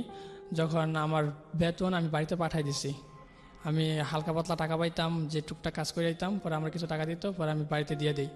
আমি ওই জায়গায় খাই, ওই জায়গায় থাকি, যে ওস্তাদের কাছে কাজ শিখছি এসি ফ্রিজের। পরে আমি আমার ফোন দিয়েছে, জুয়েল তুমি কি অসুস্থ? আমি কই হ্যাঁ। আমি তখন কথা বলতে পারতেছি না। পরে কই ওষুধ খেয়েছো? আমি কই না, আমি তো টাকা পাইতে পাঠাই দিছি, আমি 2-1 দিনের ভিতরে টাকা নিয়ে পরে ওষুধ পানি কিনবো। পরে আমার তুমি একটা বিকাশ নাম্বার দাও, আমি তোমার কিছু টাকা দিই। পরে আমি কই না, লাগতো না। পরে আমার রিকোয়েস্ট করতেছে যে তুমি ওষুধ না খাও। আমি কি করলাম, এর ভিতরে কিন্তু ওর লাগে আমার 2 বার ব্রেকআপ হয়ে গেছে। আবার ওরা আমি ফোন দিই, আমার কাছে ওরা আমি একটু বুঝাই বলে চলে যে আমি তোমার সাথে আবার রিলেশন করবো, আমার ভুল হয়েছে, মাফ করে দাও, আমি তোমার কষ্ট দিছি। তখন আবার গইলা যেত গা।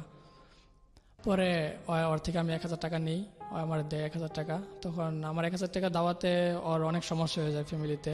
অনেক এই 10,000 টাকা দিয়ে চলাফেরা আর কি। তো এমনি যায়, ওর থেকে টাকা নিই। তো ওরা আমি লাস্ট যখন আমি বাড়িতে যাওয়ার কিছুদিন আগে আমি বললাম যে নাসরিন, আমি তোমার সাথে রিলেশন করবো না, আমার ভুল হয়েছে, যা হয়েছে আমার মাফ করে দিও। পরে আমার বলতেছে যে জুয়েল, আমি জানি তুমি কীরকম ধরনের ছেলে, তুমি আমার সাথে রিলেশন না রাখো, কিন্তু আমি তোমার একটা দাবি করবো। আমি বললাম যে কি? আমি তোমার সাথে বন্ধু হিসেবে কথা বলতে চাই। আমি তোমার ফোন দেবো না, তুমি যদি আমার ফোন দাও তাহলে আমি তোমার লগে কথা বলবো, শুধু বন্ধু হিসেবে কথা বলবো, আর কিচ্ছু না, আমি তোমার থেকে কিছু দাবি করবো না। আমি বলছি আচ্ছা ঠিক আছে, এতটুকু দাবি করছে। পরে ওইখান থেকে আসছি বাড়িতে। যখন আমি 15 দিনের ছুটিতে যাই এসি ফ্রিজের কাছে থেকে, তখন আমার ফ্রেন্ডের কাছ থেকে আমি পিক দেখার পর যে মেয়েটার সাথে লাস্ট রিলেশন তো আমি আমার ফ্রেন্ডে বললাম যে মেয়েটা কে? পরে বললো যে মেয়েটা আমার ফ্রেন্ড। পরে আমি বললাম যে মেয়েটা তোর ফ্রেন্ড, আমার ভালো লাগছে, ওর ফোন নাম্বার দে। পরে বলে যে না, এই মেয়েটা ওইরকম ধরনের না যে ফোন নাম্বার দিই তুই কথা কবি। মেয়েটা অনেক ভালো একটা মেয়ে, ইন্টার ফার্স্ট ইয়ার পরে এখন পর্যন্ত, এর আগে রিলেশন যায় একটা রিলেশন করছে, কিন্তু এখন কোনো রিলেশন করে না। অনেকেই প্রপোজ করছে, মেয়েটা রাজি হয় না। মেয়েটা বলছে যে আমি যার সাথে রিলেশন করবো ওরই বিয়ে করবো, মেয়েটা রিয়েল লাভ করবো। তো আমি ওরা বললাম যে ঠিক আছে, আমি ওর সাথে রিয়েল লাভই করবো। তখন আমার নাসরিন এর আগে একটা কথা বলছে যে জুয়েল, তুমি আমার যতবারই কষ্ট দিচ্ছ, তোমার মানে আমার মা নিয়ে কসম দিচ্ছে যে তোমার মায়ের কসম দিলাম, তুমি দ্বিতীয়বার যে মেয়েটার সাথে রিলেশন করবা তুমি ওই মেয়েটারই বিয়ে করবা, কোনো মেয়ের কষ্ট দিবা না। আমি কালো দেখে তুমি আমার এরকমভাবে কষ্ট দিচ্ছ, তুমি যার সাথে রিলেশন করবা এখন তুমি ওরে বিয়ে করবা, তুমি বাইচ্ছে তোমার নিজের মনের মতো একজনকে তুমি বাইছে নাও। পরে আমি বলছি আচ্ছা ঠিক আছে।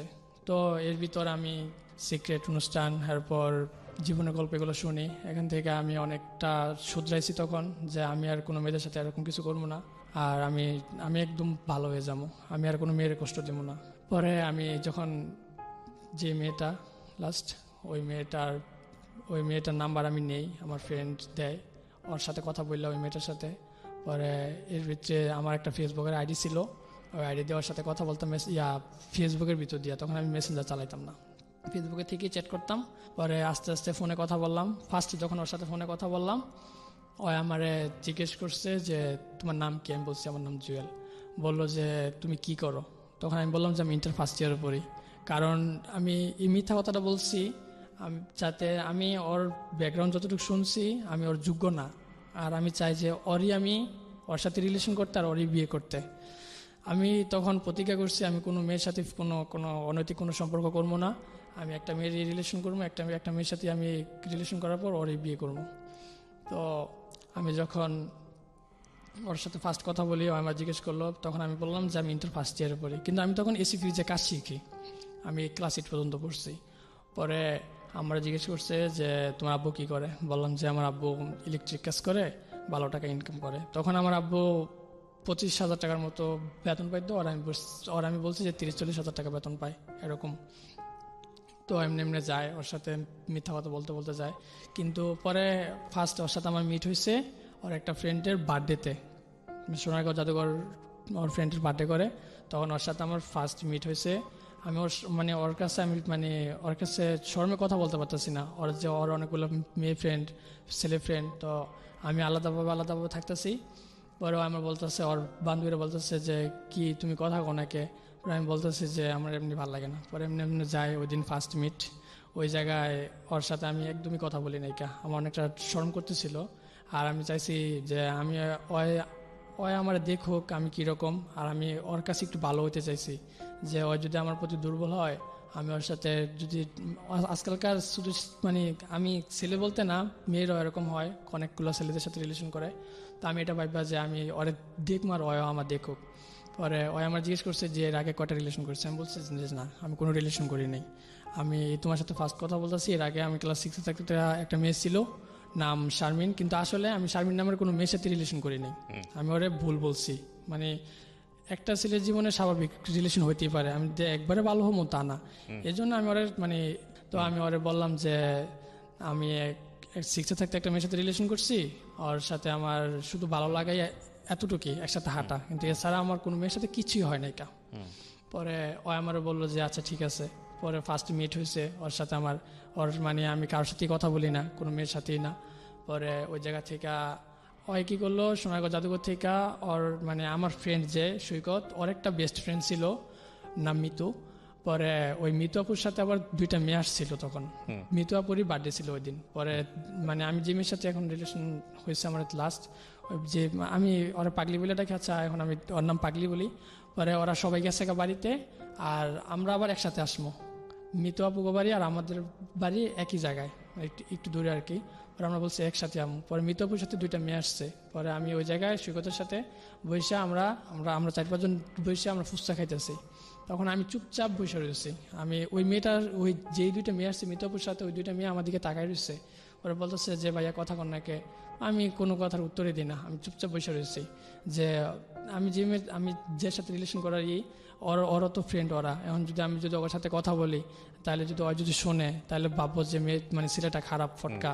হ্যাঁ, পরে আমি চুপচাপ রয়েছি একদম ভালো, একটা ভদ্র একটা ছেলের মতো। তো আমি চাইছিলাম কি ঠিক আমি এমনই হবো, আমি আর কোনো মেয়ের সাথে এরকম ফটকামি বা কোনো মেয়ের সাথে জেনে মনে হয় কথা বলা বা রং নাম্বারে কথা বলা, কোনো অনৈতিক সম্পর্ক কিচ্ছু করবো না। আমি একদম এখন যেমনটা আছি ওই দিন ফার্স্ট মিট করার পর আমি নিজে থেকে নিজে আমি নিছি যে আমি সবসময় এমনই থাকবো, আমি যার সাথে এখন রিলেশন করারই আমি শুধু ওর সাথেই কথা বলবো।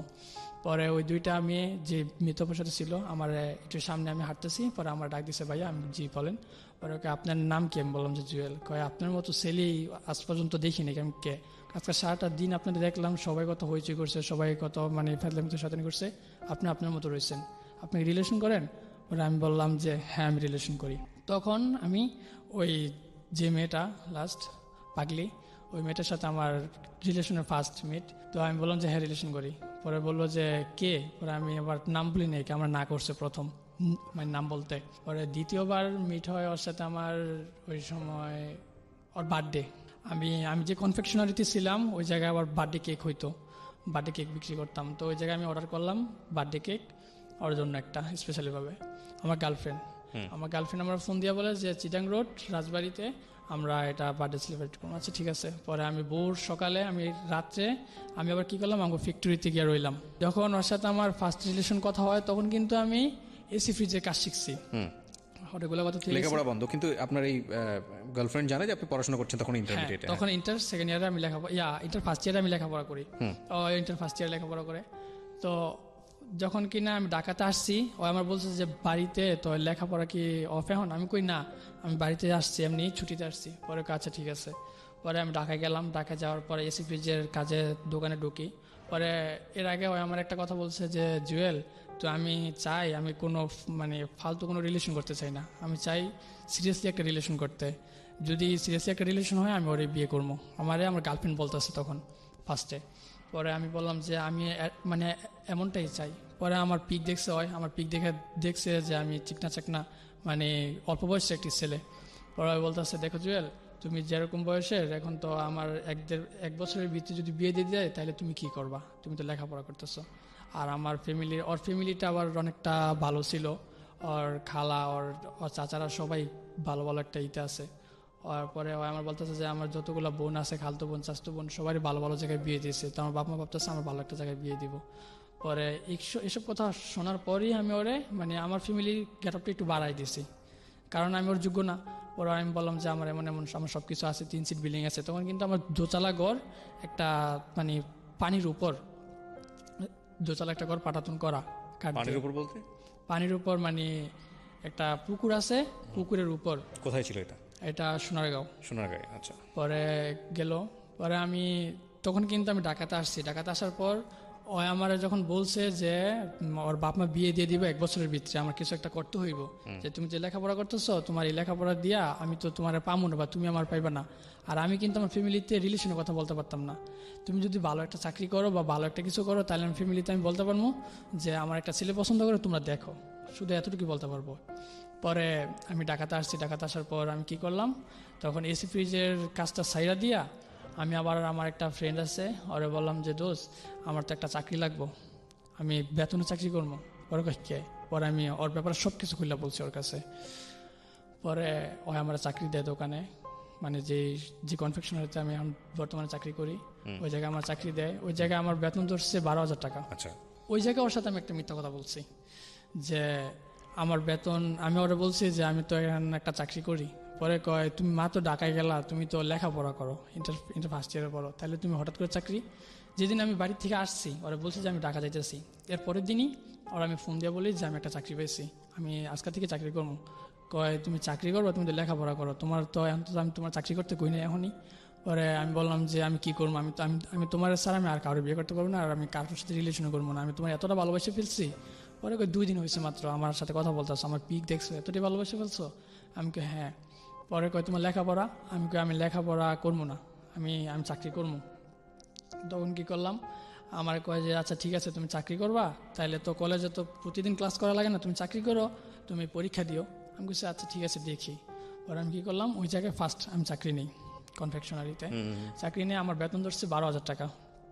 পরে আমি শোনাইছি 7,000 টাকা, কারণ এই জায়গায় একটা মিথ্যা কথা বলছি কেন, আমি ওরা শুনেছি 7,000 টাকা, আমি যাতে কিছুদিন পরে ওরা আমি বলতে পারি যে আমার মানে ফার্স্টে বলবো যে আমার 7,000 টাকা, কিছুদিন পরে আবার বলবো যে আমার বেতন আরেকটু বাড়াইছে, আমার 12,000 টাকা হয়েছে, পরে আবার কিছুদিন পরে বলবো যে আমার বেতন আরেকটু বাড়াইছে, কারণ এই জায়গাতে আমি আমি কাজ করলে আমার বেতন আরেকটু মানে আস্তে আস্তে বাড়বো।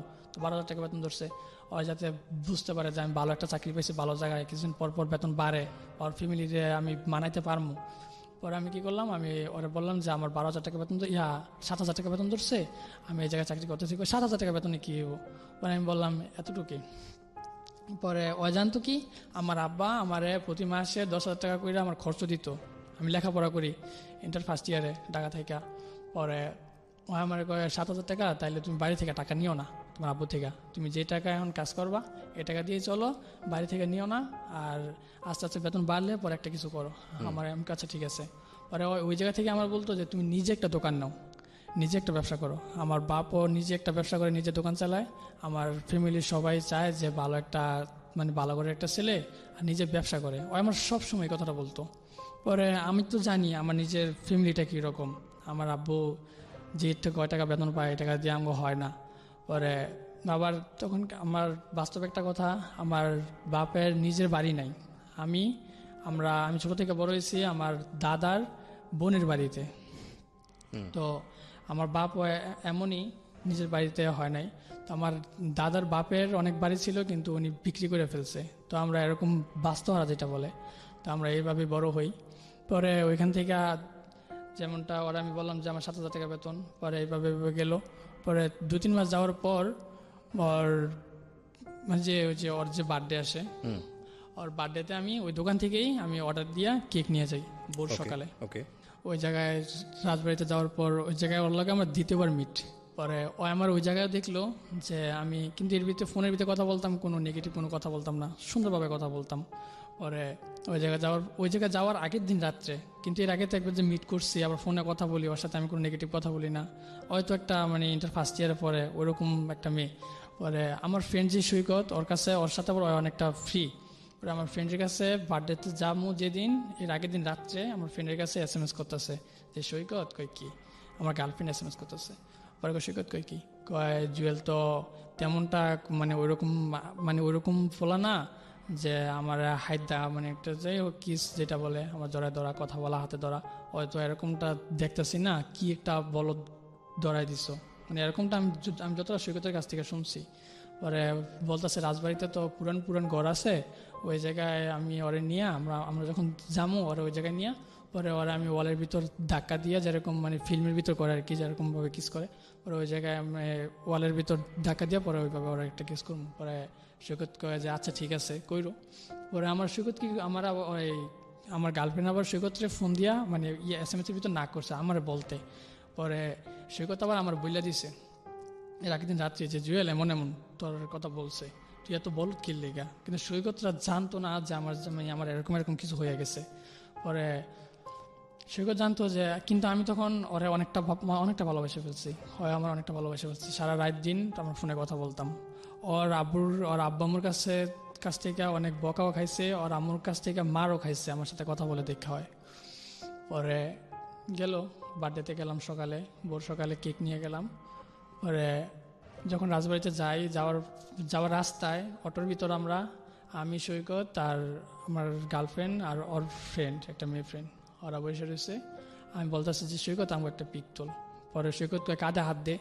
পরে আমার গার্লফ্রেন্ড আমার না করলো যে কাঁধে হাত দিও না। পরে আমি হাত নামাই ফেললাম, আমি একটু জিদ ধরে রয়েছি, একটু রাগ ধরে রয়েছি, একটা পিক তুলমো।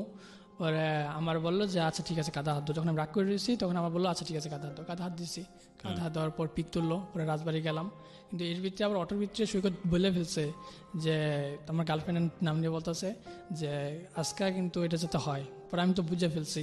পরে আমি মানে আমার গার্লফ্রেন্ড বলতে আচ্ছা ঠিক আছে। পরে ওই জায়গায় গেলাম, কিন্তু আমি ওই জায়গায়ও আমি ওর সাথে এতটা কথা বলতেছি না, ওর সাথে হাঁটতেছি না। হ্যাঁ, আমি সবাই হাঁটতেছে, আমি ওর লগে হাঁটতেছি। পরে ওই চাইতেছে আমার সাথে একটু কথা বলতে, কিন্তু আমি শরমে আমি ওর সাথে কথা বলতেছি না। কিন্তু এর আগে যতটা যাই হয়ে গেছে আমার, কিন্তু আমার যতটুকু খারাপ ভাবছে। হ্যাঁ, তো যাই হোক ওইসব কথা পরে বলি। পরে ওই জায়গায় কেক কাটলাম, কেক কাটার পর ওইখান থেকে অনেক ফাইজলামি শয়তানি করে আসলাম। আসার পর ওই জায়গায়ও ওরও সাহসী বলে না যে মানে যে জিনিসটা প্ল্যান করছে ওই জিনিসটা করবো, আর ওই জিনিসটা হয় না। পরে ওই জায়গায় ওর সাথে আমি ওর হাতেও ধরি নাই। পরে আবার যখন কিনা বাড়িতে আসছি, আমি ঢাকা এসে পড়ছি, তখন সৈকত আবার SMS করছে। পরে আমার সৈকত বলছে কি তুই এমন কি লেগা, আমি কি পরে কয় তুই আর হাতে ধরস না। তো এর ভিতরে আবার ওই আমি যে ফেসবুক ইউজ করতাম, ওই আমার ফেসবুকের পাসওয়ার্ড চাইছে। ফেসবুকের পাসওয়ার্ড চাইছে, পরে আমি তখন ওর ফেসবুকের পাসওয়ার্ডটা দেই নাই। এই কথাটা আজও পর্যন্ত ওর কাছে আমি মানে বলি নাই, এখন বলতেছি।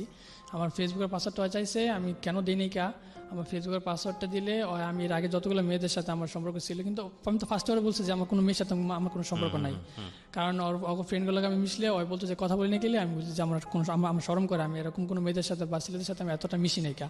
অনেকটা ভালো জানতো আমার প্রতি, এর জন্য অনেকটা দুর্বল হয়ে গেছে। কিন্তু এর ভিতরে আমার লাভ ইউ টু বলে না, আমার অ্যান্সার দেয় নাকি, আমি কিছু বলেই বলে যে আমি তো তোমার অ্যান্সার দিই নাকি, তোমার সাথে আমি রিলেশন করি না, এরকম আমার বলতো। কিন্তু আমার প্রতি অনেকটা দুর্বল হয়ে গেছে।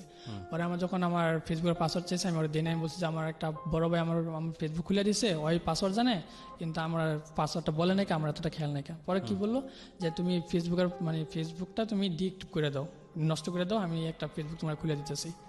পরে আমি ভাবলাম যে আমার জীবনে যাই হয়েছে আমার তো আগে যা গেছে গা, আমি আর আমার আগে কিছু নিয়ে আমি টানবো না। ও আমার জন্য বলবো আমি ঠিক তেমনি চলবো, কারণ ওর ভিতরে আমি তেমন কিছু পাইছি, অনেকটা জ্ঞানী মেয়ে। পরে আমি আমার একজনকে দিয়ে আমি আবার আমার ফেসবুকের আইডিটা ডিএক্টিভ করে দিছি। পরে আমার একটা ফোন নাম্বার দিছি, ফোন নাম্বার দেওয়ার পর আমার এনে একটা কোড নাম্বার এসে ফেসবুক আমার খুলে দিয়েছে। এই পাসওয়ার্ডটা ওর কাছে ছিল, আমার পাসওয়ার্ডটা বলছে যে আমার কাছে পাসওয়ার্ডটা আছে, তুমি কি করো না করো কালোর কথা কো, আমি কিন্তু চেক করবো। আমি আচ্ছা ঠিক আছে চেক করো, আমি তো আর এমন না যে আমি আরো মেয়েদের সাথে কথা বলবো। কিন্তু এর ভিতরে আমি সারা রাত দিন ওর সাথে কথা বলি, আমার ফোন দিয়ে কোনো ওয়েটিং পায় না। পরে যায়, কিন্তু আমার ইমোজি পাসওয়ার্ডটা ইমোজি হ্যাক করে, তখন আমার ইমোটা আমার কাছেই। যখন জানতে পারলো, তখন কিছুদিন আগে আমার অপারেশন হয়েছে কানের।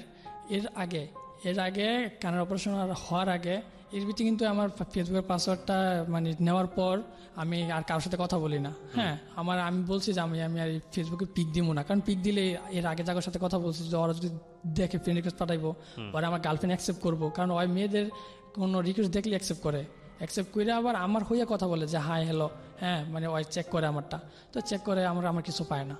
তো আমার এমনের কোনো মেয়েদের সাথে এতটা এরকম কিছু হয় না ফেসবুকে কথা বলাটা। পরে আমি নতুন করে আবার ওর সাথে কথা বলা শুরু করছি এইভাবে। পরে আমার ইমুতে যেইভাবে কথা বলি, একদিন ও আবার এরকম একটা মেয়ে ছিল, একটা কিছু পাইলে অনেকটা পেঁচাইতো, কথা শোনারও চেষ্টা করতো না, অনেকটা পেঁচাইতো। পরে একদিন আমি ইয়াতে যাবো, আমি আমগো বাড়িতে ছুটিতে গেছি এই দোকান থেকে, যে দোকানে কাজ করতাম। পরে রাতে ওর সাথে আমি চ্যাট করতেছি, ফোনে চ্যাট করতেছি বাইরে থেকে। ওই বলতেছে যে ঘরে যাও, আমি বললাম যে ঘরে যাবো, আমি তো বাইরে থেকে কথা বলতেছি, কয় না ঘরে যাও রাইত হয়েছে, ঠিক আছে ঘরে গেছি। ঘরে যাওয়ার পর ফোনে নেট পাইছে একদম ক্লিয়ার। ওই বলতেছে যে কই তুমি, আমি বলছি যে আমি ঘরে আছি। না, তখন পুরো নেট পায় না, আমি ঘরে আছি। কয় ঘরে আসো, হ্যাঁ নেট স্লো বোঝা যেতেছে, আচ্ছা ঠিক আছে ঘুমাতো। এরপরের দিন আবার সেম এরকম, কিন্তু ওই দিন রাত্রে আবার আমি বাইরে ছিলাম, ওই আমার বলতেছে যে ঘরে যাও, ঠিক আছে ঘরে গেছি। ঘরে গিয়ে আবার চ্যাট করতেছি, ঘরে গিয়ে চ্যাট করো, কিন্তু ওই সময় আবার নেট একদম ক্লিয়ার। ওই কয় জুয়েল তুমি তো ঘরে না, তুমি তো বাইরে। আমি কি না, আমি তো ঘরে। পরে কয় তুমি আন্টির কথা শোনো। তখন আমার মায়ের দিয়ে ওর সাথে কথা বলাইতাম। আমি এর আগে যতগুলো মেয়েদের সাথে কথা বলছি, আমি আমার ফ্যামিলির কাউরে জানাই নাই, কারণ আমি ওর বিয়ে করবো, ওর সাথে রিয়েল লাভ করি, কিছুদিন আগের কথা, তখন তো আমি মোটামুটি বড় হয়েছি। তো আমি আমার মায়ের দিয়ে কথা বলাইতাম। তো আমার আন্টির কথা শোনাও, তাহলে আমি বিশ্বাস করবো যে তুমি ঘরে থাকলে তো তোমার এতটা নেট ক্লিয়ার হওয়ার কথা না, কালকে তো একদম স্লো ছিল। আমি কি না, সত্যি আমি ঘরে, কিন্তু ওই বিশ্বাস করতেছে না, ওই এতটা পেঁচা যাচ্ছে। পরে আমি মায়ের কসম খাইছি, কিন্তু আমার মা তো তখন ঘুমাইতেছে, আমার মা অসুস্থ। পরে আমি মায়ের ডাকিয়া আমি আবার আমার মার বয়স শুনে দিলাম। আমি কই মা তুই ওরা কয় যে আমি ঘরে আছি। পরে কয় যে হ্যাঁ তো ঘরে। পরে আমার কয় এতক্ষণে তুমি দরজাত খাড়ে আসিলা, দরজাত খাড়ে থেকে না, তখন আমার ওই তুই করে কইতেছে যে তুই এতক্ষণ তুই ঘরের বাইরে থেকে তুই তোর মার বয়স শোনাইছস, তুই তো ঘরে আসিলি না। পরে আমি বললাম যে না সত্যি আমি ঘরে আসছিলাম, তো বিশ্বাস করে না, তো গেলাম না। আর পরের দিন লগে রাত্রে আমি বাইরে দোকানের সামনে বসে চ্যাট করতেছিলাম, চ্যাট করতেছি। তখন এর ভিতরে অলগে চ্যাট করতেছি রাত্রে, তখন 11:30 বাজে। তখন আমার বলতেছে যে ঘরে যাবো। আমি কিছু আচ্ছা ঠিক আছে, আরেকটু কথা বলি। এর ভিতরে আমার খালা আবার আমার এই মুহূর্তে ফোন দিয়েছে, আমার ছোট খালা আমার এই মুহূর্তে ফোন দিয়েছে অন্য একটা ছেলের ব্যাপারে কথা বলার জন্য, ওনার মেয়ের সাথে বিয়ের ব্যাপারে কথা বলার জন্য। তো আমার খালার সাথে আবার আমি লাউড দিয়ে কথা বলতেছি আর ওর চ্যাট করতেছি, কিন্তু ওরা আমি বলি নাই যে আমার খালার সাথে আমি কথা বলতেছি। আরেকটু পরে আমার খালার সাথে কথা বলা শেষ হলো, পরে করে যাবো। ওরা বলতেছে যে আরেকটু পরে যাই, ওই না এখনই যাও। পরে এর ভিতরে হঠাৎ করে ওই আবার ফোন দিয়ে লাইছে আমার এই মুহূর্তে। ফোন দেওয়ার পর দেখে কি ব্যস্ত, পরে ওই তুই তোকারি যা পারছে মা বাপ নিয়ে আমার গেলে এসে বলছে। আচ্ছা, পরে ওইখান থেকে এইভাবে গেল, ওই আমার মানে ওইখান থেকে ওই আমার অবিশ্বাস করা শুরু করলো। পরে ওই আমার জানে যে আমি মিথ্যা কথা বলি, যে তুই তো খালার কথা কস না, তো আমি অনেক গেছে, আমি স্ক্রিনশট মেরে আমার দিতে গেছি, আমি দিছি। পরে এখান থেকেই কিছুদিন পরে আমার কানের অপারেশন করামো, আমি হসপিটাল ভর্তি হয়েছি ঢাকা মেডিকেল। পরে ওইখান থেকে আমি বললাম যে তুমি তো ওই আবার ওই সময় মানে আমগো গ্রামের অন্য একটা গ্রামে ছিল, তখন ওই আবার মানে চিটাং রোডে আইসা যাইয়া মানে লেখাপড়ার যে পরীক্ষা দিত, তো একটা ফ্রেন্ডের বাসা থেকে পরীক্ষা দেয়। তো আমি বললাম যে তুমি তো এনে আসো, মানে ঢাকায় আসো, তাইলে আমি তো আমগো বাড়ি আবার মদনপুর, হ্যাঁ। পরে আমি বললাম যে আমি তো এখান থেকে তো বেশি দূরে না, তাইলে তুমি আমার সাথে চলো হসপিটাল। পরে ওই আর আমি হসপিটাল গেলাম। ওই আমার হসপিটালে মানে ডাক্তারের সাথে কথা বলার জন্য ওই আমার নিয়ে গেল হসপিটাল। পরে ঢাকা মেডিকেল দেখাইলাম, দেখানোর পর কিন্তু এর ভিতরে ওই যে নাসরিন নামের একটা মেয়ের কথা বলছি, ওই মেয়ের সাথে আমার এর আগে যতগুলো মেয়ের সাথে কথা বলছি কারোর সাথে কথা নাই। শুধু নাসরিনে যে আমার বলছে যে ফ্রেন্ড হিসাবে কথা বলতে, ওর এতটুকু দাবি রাখতে, আমি কিন্তু মানে যে আমার গার্লফ্রেন্ড বর্তমানে, ওর কাছেও বলি না যে আমি নাসরিনের সাথে এখনও কথা বলি। পরে ওই জানতো যে আমার কোনো মেয়ে মানে কোনো মেয়ে ফ্রেন্ড নাইকা। পরে ওই দিন আমি যেদিন আমার হসপিটাল নিয়ে যাইবে, আগের দিন রাত্রে আমি বলতেছি যে মানে আমার গার্লফ্রেন্ড বলতেছি যে না, কিন্তু এর ভিতরে আবার নাসরিনের আম্মু আবার টিউমার ক্যান্সারে এই কমলাপুর মেডিকেলে ভর্তি ছিল। SMS এর ভিতরে বলছি ইমুতে, হ্যাঁ। তখন তো হয়তো আমার ফেসবুকের পাসওয়ার্ড জানে, ইমুর কোনো পরে ওর সাথে মানে ওই দিন রাত্রেই যেদিন আমি হসপিটাল যাম, ওই দিন রাত্রে আমি আমার গার্লফ্রেন্ডের সাথে আমি চ্যাট করতেছি যে আমার তো আমার একটা ফ্রেন্ড আছে, ক্লাস ফ্রেন্ড, আমি 19 একসাথে লেখাপড়া করছি, এনে একটা মিথ্যা কথা বলছি ওর সাথে। আবার আমি কিন্তু ক্লাস 8 পর্যন্ত পড়ছি।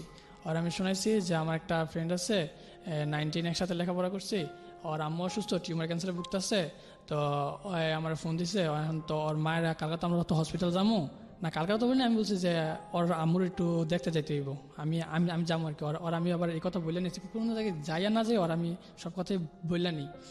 পরে ওই বলছে আচ্ছা ঠিক আছে। পরে এর পরের দিন আমি যখন কিনা আমরা হসপিটাল আসলাম, ঢাকা মেডিকেলতে দেখা গুলিস্তান আসছি মোড়ে। পরে ওই আমার বলতেছে জুয়েল, তুমি না তোমার কোন ফ্রেন্ডের কথা বলছিলা, মেয়ে ফ্রেন্ড, কিন্তু ওই দিন রাত্রি কথাটা মাথায় নিয়ে রাখছে যে জুয়েল তো কোনো ওর তো কোনো মেয়ে ফ্রেন্ড নাই, তাইলে মেয়ে ফ্রেন্ডটা করতে এলো, ওর তো কোনো ফ্রেন্ডই নেই, ছেলে ফ্রেন্ডও নাই তেমন একটা, হয়তো একদম ভালো, তাইলে ওর আবার ফ্রেন্ড এলো করতে। এর আগে তো আমার খালারে নিয়ে যে আমার যে ফোন দিচ্ছে তখন থেকে মানে অবিশ্বাস করা শুরু করছে। পরে আমার বলতেছে চলো নার্সিংয়ের মায়ের দেখতে যাবো, ওর আম্মু তো কমলাপুর মেডিকেল আছে। আমি কই হ্যাঁ। পরে কয় চলো দেখতে যাবো। কিন্তু তখন আমি নার্সিংয়ে আমি অনেক কষ্ট দিয়েছি, আমি এই কারণেই আমি আমার গার্লফ্রেন্ডের না করছি যে আবার তখন আমার সাথে 200 টাকা ছিল, দুইজনে যাওয়ার ভাড়া। তখন আমি সব কিছু মিলে আমি ওরা বলতেছি দেখো আমি তো ওই জায়গায় যাইতে পারবো না, আমার কাছে টাকা নেই, তোমার কাছে টাকা নেই, এখন তো ওর মায় অসুস্থ, হসপিটালে ভর্তি, এমন টাকা পয়সা দরকার, তো এখন যদি যাই কিছু যদি হাতে না দিয়েছি তাহলে কেমন একটা। ওর আমি এই জিনিসটা দিয়ে বুঝাইতেছি, কারণ আমি যাইতেছি না, নার্সিং আমার গার্লফ্রেন্ড ছিল এক সময়, আমি ওর অনেক কষ্ট দিয়েছি। লাস্ট পর্যন্ত আমার সব কিছু জানার পরও আমার সাথে বন্ধু হিসাবে কথা বলতেছে। এখন ওর এই সময় যদি আবার ওর মায়ের নিয়েও আমার মানে দেখাইছে, ফার্স্ট দিনে ওর সাথে মিটিতে হাতির ওর মায়ের নিয়েও ওর বাসে নিয়ে আমার দেখাইছে, ওর মা দেখছে, বোন দেখছে, ওরা আমার অনেক পছন্দ করছিল। পরে আমি মনে মনে ভাবতেছি যে ওর এই সময় যদি আমি আমার গার্লফ্রেন্ড নিয়ে যাই নার্সিংয়ের সামনে, ওর কাছে কতটা খারাপ লাগবে, ওর মা অসুস্থ। পরে আমি এই কারণেই আমি টাকা পয়সার কথা বলছি, এদিক দিয়ে টাকা পয়সা নাই। পরে আমি বলছি যে না যাইতে পারবো না, ওই অনেক জোরাজুরি করতেছে। পরে এর ভিত্তিতে আমার বললো যে ওর বোনের ফোন দাও। পরে আমি বলছি যে নার্সিংয়ের নাম্বার দাও, আমার কাছে নাই। পর নাম্বার নাই, তাইলে তুমি কথা বলছো কীভাবে? আমি কাছে ইমুতে। পরে আমার ইমুর কথা বলার পর কয় আচ্ছা ঠিক আছে, ইমুর ভিতরে তো ফোন নাম্বার আছে। ইমুর ভিতরে ঢুকলো, আমি কইছি ইমুর ভিতরে ঢুকার পর কী করলো, নাম্বারটা পাইছে, নাম্বারটা পাই আমার নেওয়া, এখন আমার সামনে ফোন দাও। ওর ভিতরে কিন্তু সন্দেহ ঢুকে গেছে। পরে আমার কয় নেও, আমার সামনে তুমি ফোন দাও। পরে আমি কইছি আচ্ছা ঠিক আছে। পরে ওর সামনে খারাপ ফোন দিয়েছি, ওর বড় বোন ধরছে। পরে আমি কইছি নাও তুমি কথা কও। কয়ে আমি কথা, পরে ওই হ্যালো কইছে, কয়ে যে নার্সিং টেনে নাই, একটু বাইরে গেছে ওষুধের জন্য। পরে বলতেছে যে নার্সিং আচ্ছা ঠিক আছে। পরে আমার ফোনটা রাখে আমার ইচ্ছা মতো বকতেছে, আমার পুরা চেঁচাচেঁচি সবার সামনে যে তুমি কথা বলা নাকি লেগে, তোমার ভিতরে যদি কোনো দুর্বল না থাকতো, তোমার যদি ফ্রেন্ড হইতো তাহলে তোর বোনের মানে ওর বোনের সাথে তুমি কথা বলতে পারতা। পরে আমি কইছি না এমনি কথা বলি নাই। পরে আচ্ছা ওর তুমি ফোন দাও। আবার ফোন দিয়েছি, ফোন দেওয়ার পরে নার্সিংয়ে ফোন ধরছে। ফোন ধরার পর আমি কইছি যে নার্সিং আপনি কই আছেন, তখন আপনি করে বলতেছি, আমি আপনি করেই বলতাম তখন। আমি কি নার্সিং আপনি কই আছেন? কয় যে আমি তো হসপিটালে। আমি কি কোন হসপিটাল? কয় ঢাকা মেডিকেল। পরে আমি কি আমি মাত্র তো আমরা ঢাকা মেডিকেল থেকে আসছি, এখন আমরা আসতে চেয়েছিলাম। কয় ঠিক আছে আসেন। পরে আমি আবার মনে মনে ভাবলাম না যাওয়া যাবে না ওরে নিয়ে। ওই এখন যেরকম সিনক্রিট করতেছে ওই জায়গায় দেখলে যদি কোনোভাবে বুঝতে পারে যে নার্সিন আমার আগে গার্লফ্রেন্ড ছিল তখন অনেক কিছু হয়ে যাবে, কারণ আমি ওর কাছে সবই মিথ্যা কথা বলেছি অনেক কিছুই। পরে আমি জানাতে চাইনি ওরে ওরে ওর সত্যি কথা বলতে চাইনি কে ওরা আমি যেভাবে আমার জীবনে পাইছি ওরা হারাইতে চাই না, কারণ আমি তখন বুঝতে পারছি যে ওই কীরকম ধরনের মেয়ে, ওই যদি কিছু একটা পায় তাইলে মানে অনেক কিছু হয়ে যাইব। তো আমি কী করলাম ওরা বুঝাই পরে আমি গাড়িতে উড়াইছি, চলো বাড়িতে যাবো গা।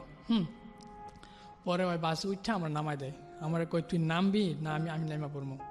পরে আমি জিদ দিয়ে নাইমা পড়ছি, নাইমা আর আমি মানে যাইতে পারতেছি না, আমার এতটা খারাপ লাগতেছে তখন আমি মানে আবার দৌড়ায় বাসে উঠে আসা পড়ি। বাসে উঠে আসার পর আমি ওর পায়ে পড়ে যাই এমনটা আমি তোমার সাথে যাবো। পরে কয় ইমুতে তুমি কথা বলো, তুমি আজ পর্যন্ত আমার বললা না যে তোমার মেয়ে ফ্রেন্ড আছে। আমি কি দেখো ওর লগে আমার ক্লাস 9-10 একসাথে লেখাপড়া হয়েছে, হ্যাঁ 2টা বছর, এর ভিতরে আমার কথা হয় না কা। পরে কাছে ঠিক আছে, কিন্তু আমি ওরা আবারও মিথ্যা কথা বলছি যে এর ভিতরে আমার কথা হয় না, কিন্তু এর ভিতরে কিন্তু ফ্রেন্ড হিসেবে আমার মাঝে মধ্যে কথা হইতো, চ্যাট করতাম ইমুতে। পরে ও আমারে বললো যে আচ্ছা ঠিক আছে একটা, পরে আমি বললাম যে আচ্ছা ঠিক আছে তুমি আমার ইমো হ্যাক করো। আমি ওরা হাই দেই আমার, কারণ আমার ফেসবুকের পাসওয়ার্ডটা জানে, আর আমি তো ইমোতে অন্য কোনো মেয়েদের সাথে কথা বলি না, আর ওর সাথে যাই কথা বলছি ফ্রেন্ড হিসেবে কথা বলছি।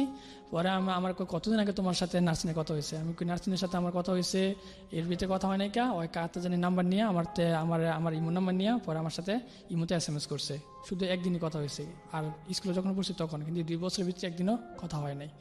তখন আমি এতটা চালাক ছিলাম না যে আমি সব কিছু হিস্টোরি ডিলিট করে দিই ইমুর থেকে, যত কথা হয়েছে ওর সাথে আমার। ইমুতে তো কতদিন আগে কথা বলছি, সব তো মানে ডেট টাইম আসছি। পরে আমি ওরা হাই দেই, আমি এত কিছু বুঝি নেই, কারণ আমি হাই দিয়ে দিয়েছি আমার পাসওয়ার্ড, ইমোর কোড নাম্বার দিয়ে দিয়েছি। আমি কি নাও তুমি একটা নতুন একটা ইমো খোলো, ইমো চালু করো, তাইলে তো আমার এই যে ইমো নাম্বারটা দিয়ে তুমি দাও, তাইলে তোমার কোড নাম্বার আমি বলে কোড নাম্বার ডালে তুমি ইউজ করলেই হয়ে যাবো গা, তাহলে তুমি বাড়িতে থেকে দেখতে পারবো আমি কার সাথে কথা বলি। তুমি আমার ফেসবুকের পাসওয়ার্ডটা জানো, এখন তুমি ইমোর পাসওয়ার্ডটা নাও। পরে মানে ওর রাগ ভাঙানোর জন্য ও যাতে আমার ভুল না বুঝে, হ্যাঁ, আর ও যাতে আমার এখন তো ওর সাথে যখন আমি কথা বলি তখন তো আমি কোনো মেয়েদের সাথে রিলেশনও করি না, খারাপ কিছু করি না, বা ফোন মানে সাধারণত SMS-ও করি না। তো নার্সিনের সাথে আমার কিন্তু মাঝে মধ্যে কথা হইতো, আর ওর মা ইদারিং অসুস্থ দেখা ওর মার খোঁজখবর নিতাম, এছাড়া আর কোনো কথা হইতো না। একটা ফোন আসলেও তো ইমোতে উঠা থাকে, ওই ফোনটাও নাই।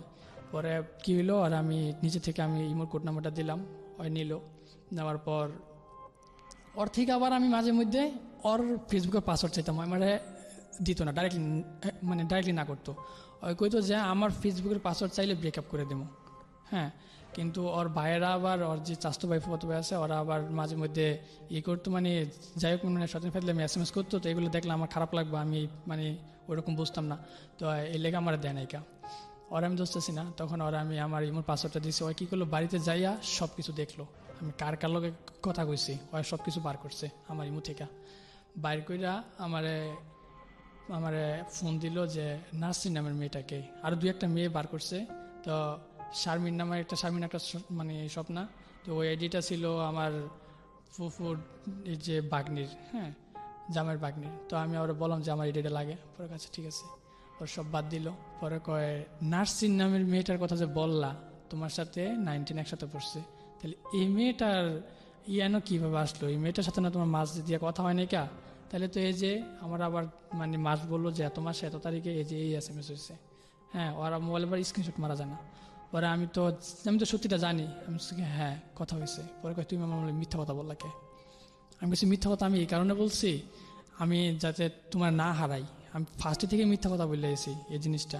আমি তোমার বলছি যে আমার কোনো মেয়ে ফ্রেন্ডই নাই, আর এই জায়গাতে আমার মেয়ে ফ্রেন্ড আছে, আমি মাঝে মধ্যে কথা বলতাম, এই কারণে আমি তোমার না করছি। কিন্তু আর বিশ্বাস করতে পারি নাই, ওই আবারও মানে মা বাপ তুলে মানে গালাগালি করছে, তুই তুকারি করছে।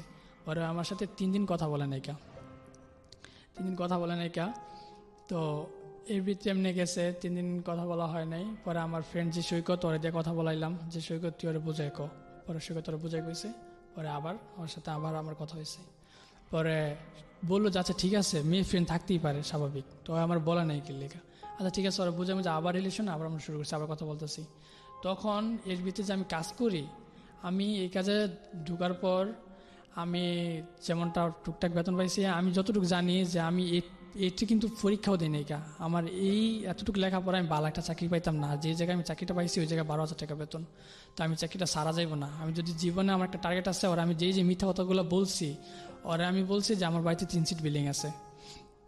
তখন আমি কি করছি, আমার ওই জায়গায় কিন্তু যে চাকরি করতাম শুধু দোকানে না, আমার বসের বাসায় নিয়ে বাসনও দোকান মানে বাসনও ধোয়াইতো, পরে ফলরও মশাইতো, মানে আবার প্লেটও মানে সব কিছু করাইতো বাসার ভিতরে নিয়ে। এতটা কষ্ট করছি আমি একটা না 10 দিন। পরে ওর সাথে আমার এরকম মিথ্যা কথা বলার পর যখন কিনা আমার ইনভাইট করার পর সব কিছু পাইছে, পরে ওরা বোঝানো হয়েছে যে আমার ফ্রেন্ড স্বাভাবিক থাকতে পারে, আচ্ছা ঠিক আছে আনতে হয়েছে। কিছুদিন পর ওর আবার বাড়িতে বিয়ের কথা বলতেছে। এর ভিতরে আমার ফোন দিয়ে বললো যে জুয়েল, আমি তো বাড়িতে তো বিয়ের কথা তো আমি তো তোমার বলছি যে আমি তো আমাকে রিলেশনের কথা বলতে পারতাম না, কিন্তু আমি কিন্তু বলে ফেলছি আমার বাড়িতে। আমার আব্বা আম্মু সব রাজি, তোমার কথা, তোমার একটা পিক দাও। তখন আমি তো মানে পুরো খেয়ে গেছি যে আমার তো বাড়িতে তো তেমন কিছুই নাই, আমার এই ঘর দেখলে তো হয়তো মানে অসম্ভব। পরে আমার কি করলো, আমার পিক চাইছে, ভালো একটা পিক দিতাম। পরে পিক দিয়েছে, ওর বাপের দেখেছে, ওর বাপে দেখে রাজি হয়েছে। পরে একটা আঙ্কেল ছিল, মানে ওর আঙ্কেল আবার বুঝাইছে, ওর সাথে অনেক ফ্রি। পরে কি হইলো, ওইখান থেকে আমি তো মানে খেয়ে গেছি। পরে আমার বলতেছে, আমার বাপের রাজি হয়েছে, আমার আঙ্কেলের চাইছে তোমার বাড়িঘর দেখতে। তখন আমি তো মানে আমার নিজের ভিতরে কেমন জানি লাগতেছে, আমি তো আজ পর্যন্ত ওর সাথে এরকম কিছু মানে সত্যি কথা বলি না। আমার বাড়িতে যে অবস্থা যদি দেখে ওর ফ্যামিলি, তাহলে তো ওরে অনেক খারাপ ভাববো যে কি এরকম একটা ছেলের সাথে তুই রিলেশন করছো। ওর ফ্যামিলির কাছে বলছে যে আমার 3 সিট বিল্ডিং আছে, আমার বাপের 30-40 হাজার টাকা মাইনে বেতন। পরে আমি ওর কাছে আমি বললাম যে শোনো, আমি তোমার 2-3 মিনিট পরে ফোন দিতেছি। কয়েককে আমি 2-3 মিনিট পরে ফোন দিতেছি, আমি একটু ভাবতে হইব। কি ভাববা, আমি একটু বাড়ি থেকে আসতেছি।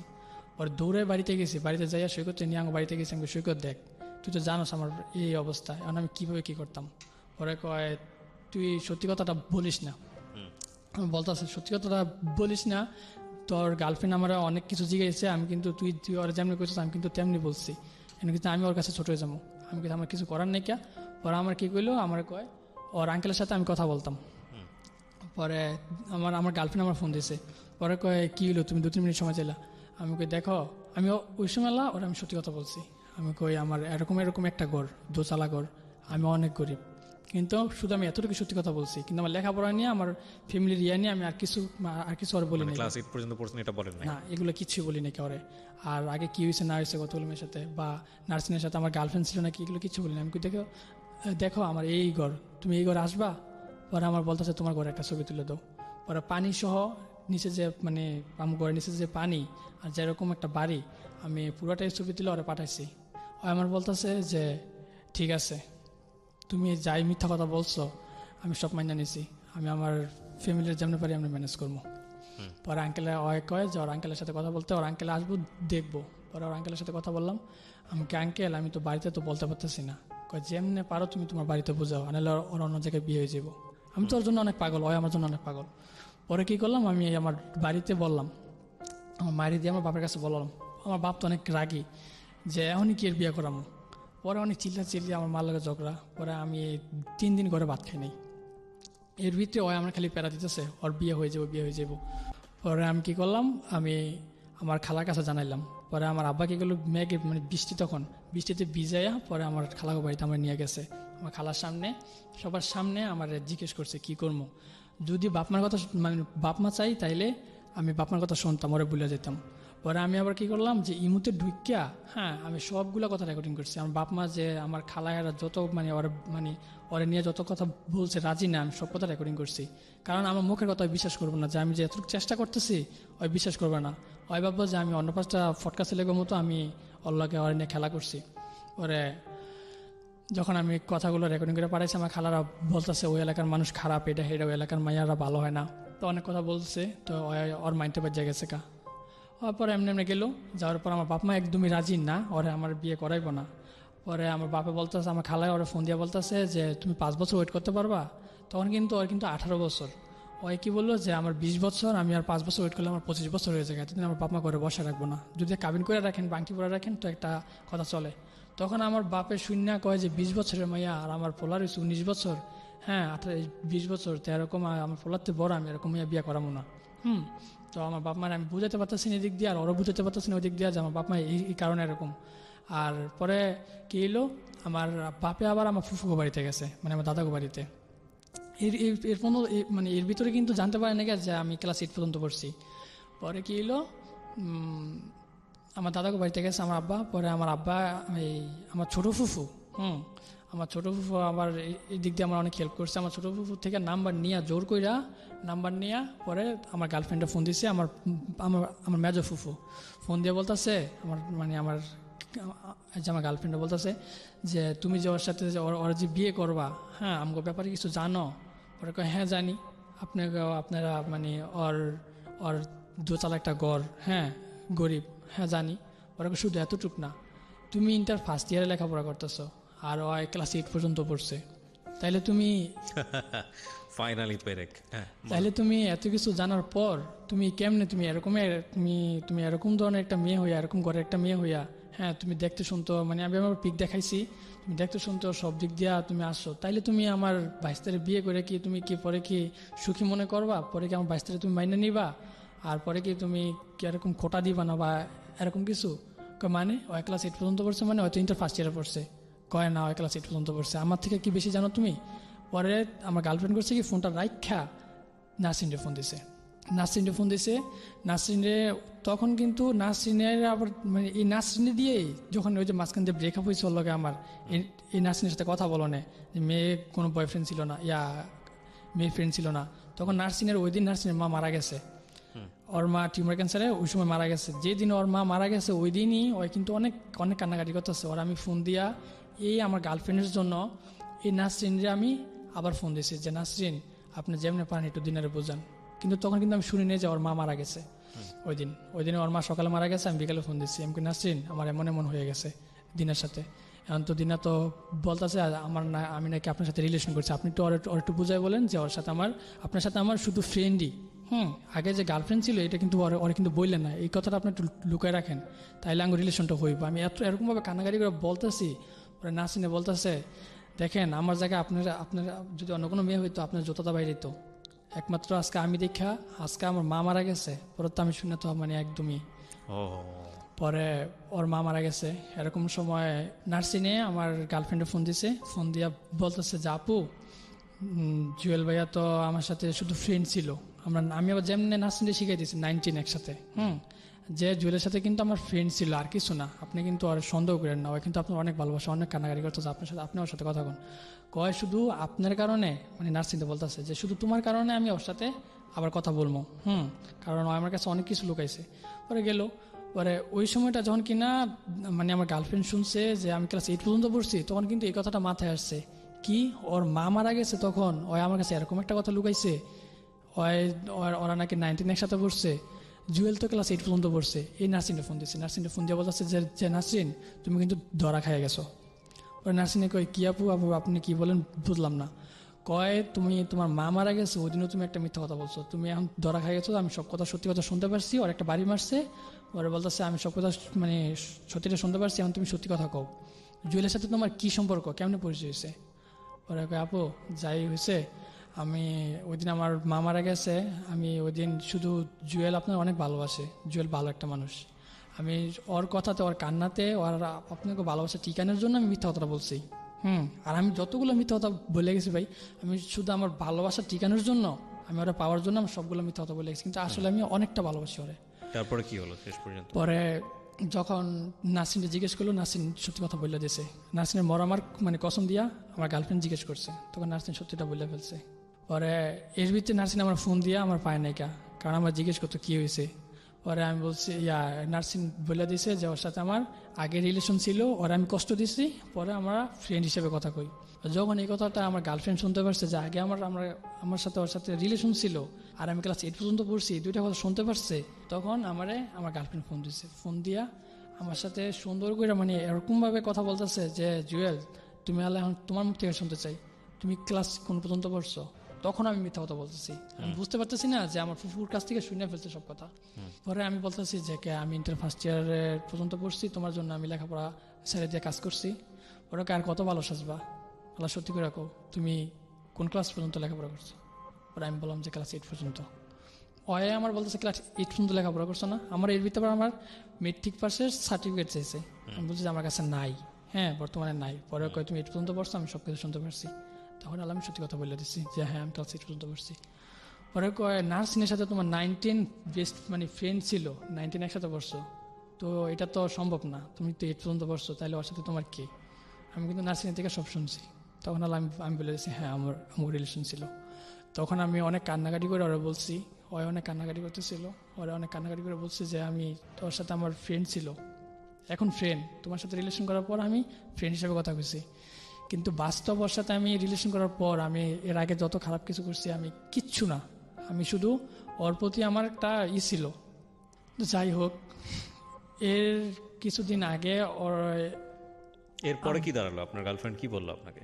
আমার গার্লফ্রেন্ড এর পরে বললো যে তোমার সাথে আমার আর কোনো সম্পর্ক নাই, তুমি অনেক মিথ্যা কথা বলছো, আমি তোমার বাড়িঘর সব মাইনা নিছি, তোমার টাকা পয়সা নাই আমি তাও মাইনা নিছি, তুমি এরকম কথা লুকাই গেছো, তুমি আমার বিয়ের পর যে তুমি যে আরো কত কিছু লুকাইবা বা বাইরে একটা কিছু করে এলে আমার যে বলবা না, এটা আমি জানি, তুমি আর তোমার ক্যারেক্টার লুজ, তুমি মানে খারাপ ভাষায় আমার অনেক অনেক কথা বলছে।